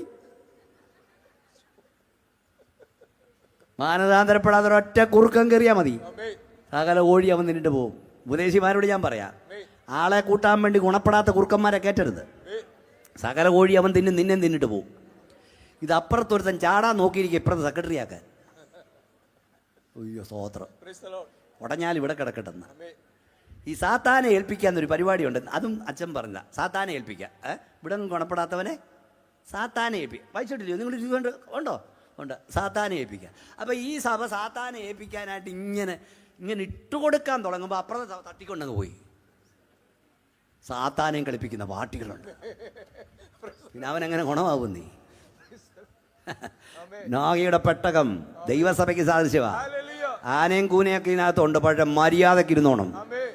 ഇതിനകത്ത് മാനസാന്തരപ്പെട്ടവനാ. ഞാൻ പലപ്പോഴും പറയും, ദൈവമക്കളെ ഇപ്പം എന്തോ പ്രസംഗീകർക്ക് ചിന്ത അവർ കയറി കഴിഞ്ഞാൽ ഇരിക്കുന്നവരെല്ലാം മോശക്കാരാണ്. No no no. എന്നേക്കാൾ അത്ര വിദ്യാഭ്യാസമുള്ള, സംസ്കാരമുള്ള, പാണ്ഡിത്യമുള്ളവരായി എൻ്റെ മുമ്പിൽ ഇരിക്കുന്നറിയാമോ? പക്ഷേ ഒരു ദൈവത്തിൻ്റെ ദാസൻ മുമ്പിൽ നിന്ന് പറയുമ്പോൾ, അതും പാസന്മാർ പഠിച്ചോണം, കൈ ഉയർത്താൻ പറയുമ്പോൾ അവർ കൈ ഉയർത്തും, കൈ ആട്ടാൻ പറയുമ്പോൾ കൈ ആട്ടും, കൈ അടിക്കാൻ പറയുമ്പോൾ കൈ അടിക്കും. നിന്നെ മാനിച്ചല്ല, നിന്നെ സുവിശേഷ വിലയ്ക്ക് വിളിച്ച ദൈവത്തെ മാനിച്ച. കൈ ഒന്ന് ഉയർത്തിയാട്ടി ദൈവത്തെ സ്തുതിച്ചേ. ഓ ഹുഷമാറാകയ്യ. കരങ്ങളൊന്ന് അടിച്ച് ദൈവത്തെ മഹത്വപ്പെടുത്തിക്കേ. മാനസാന്തര ലക്ഷണമായത്. സ്തോത്രം, സ്തോത്രം. നോഹയുടെ പെട്ടകം ദൈവസഭ സാധിച്ചത് പറഞ്ഞു നിർത്താം. ന്യായവിധിയുടെ വെള്ളം താഴേക്ക് പെയ്തിറങ്ങിയപ്പോൾ നോഹയുടെ പെട്ടകം മോളോട്ട് പൊങ്ങുവാൻ തുടങ്ങി. രാത്രി സുഹൃത്തെ, നിങ്ങൾ വിശ്വസിച്ചാലുമില്ലെങ്കിലും ദൈവീയ ന്യായവിധി ഇരച്ചിറങ്ങാൻ പോകുന്നു, ഇടിച്ചിറങ്ങാൻ പോകുന്നു. പാപം, വഷളത്വം വർദ്ധിച്ചു. ദൈവം ഇത് കണ്ടുകൊണ്ടിരിക്കില്ല. ദൈവത്തിൻ്റെ ന്യായവിധി ഇടിച്ചിറങ്ങും. എന്നാൽ ഇവിടെ നിന്ന് ദൈവത്തിൻ്റെ സഭ മോളോട്ട് പൊങ്ങും. ഇവിടെ കയറി വരുന്ന ശബ്ദത്തിങ്ങൾ കർത്താവിൻ്റെ സഭ മാറ്റപ്പെടും. നിങ്ങൾ ഒരുങ്ങിയിട്ടുണ്ടോ? നിങ്ങൾ റെഡിയാണോ? നിങ്ങൾ ആ പെട്ടകത്തിലുണ്ടോ? നിങ്ങളുടെ കുഞ്ഞുങ്ങളുണ്ടോ? നിന്റെ തലമുറയുണ്ടോ? ഈ രാത്രി കാഹളം നുണിച്ചെടുക്കപ്പെടുമോ? ഈ ലോകത്തോടൊപ്പം നശിക്കല്ലേ. കർത്താവിൻ്റെ വരവിനായി ഒരുങ്ങുക. യേശു വരാറായി. നമുക്കെല്ലാവർക്കും എഴുന്നേറ്റ് നിൽക്കാം. നോഹയുടെ കാലം പോലെ മനുഷ്യപുത്രൻ്റെ വരവുമാകും. ജലപ്രളയം എല്ലാവരും മൂടിക്കളയിൽ അറിഞ്ഞില്ല. അവർ തിന്നും കുടിച്ചും വിവാഹത്തിന് കൊടുത്തും വിവാഹം കഴിച്ചും പോന്നു. മനുഷ്യപുത്രൻ്റെ വരവും അങ്ങനെയാകും. Any time. ഇമിനൻ്റാണ് നാശം, പെട്ടെന്നാണ്. അവർ സമാധാനമെന്നും നിർഭയമെന്നും പറയുമ്പോൾ പെട്ടെന്ന് നാശം വരും. രണ്ട് കാര്യം എപ്പോഴും പ്രതീക്ഷ വേണം. ഒന്ന് മരണം, പെട്ടെന്നാ ജീവാവസാനം. Any time. ഇന്നലെ കാണാത്ത പല്ല് ഇന്നില്ല, ഇന്ന് കാണുന്ന പല്ല് നാളെ ഇല്ല. ചിലർ പറയും മുമ്പേ കണ്ടതേ ഉള്ളെന്ന്.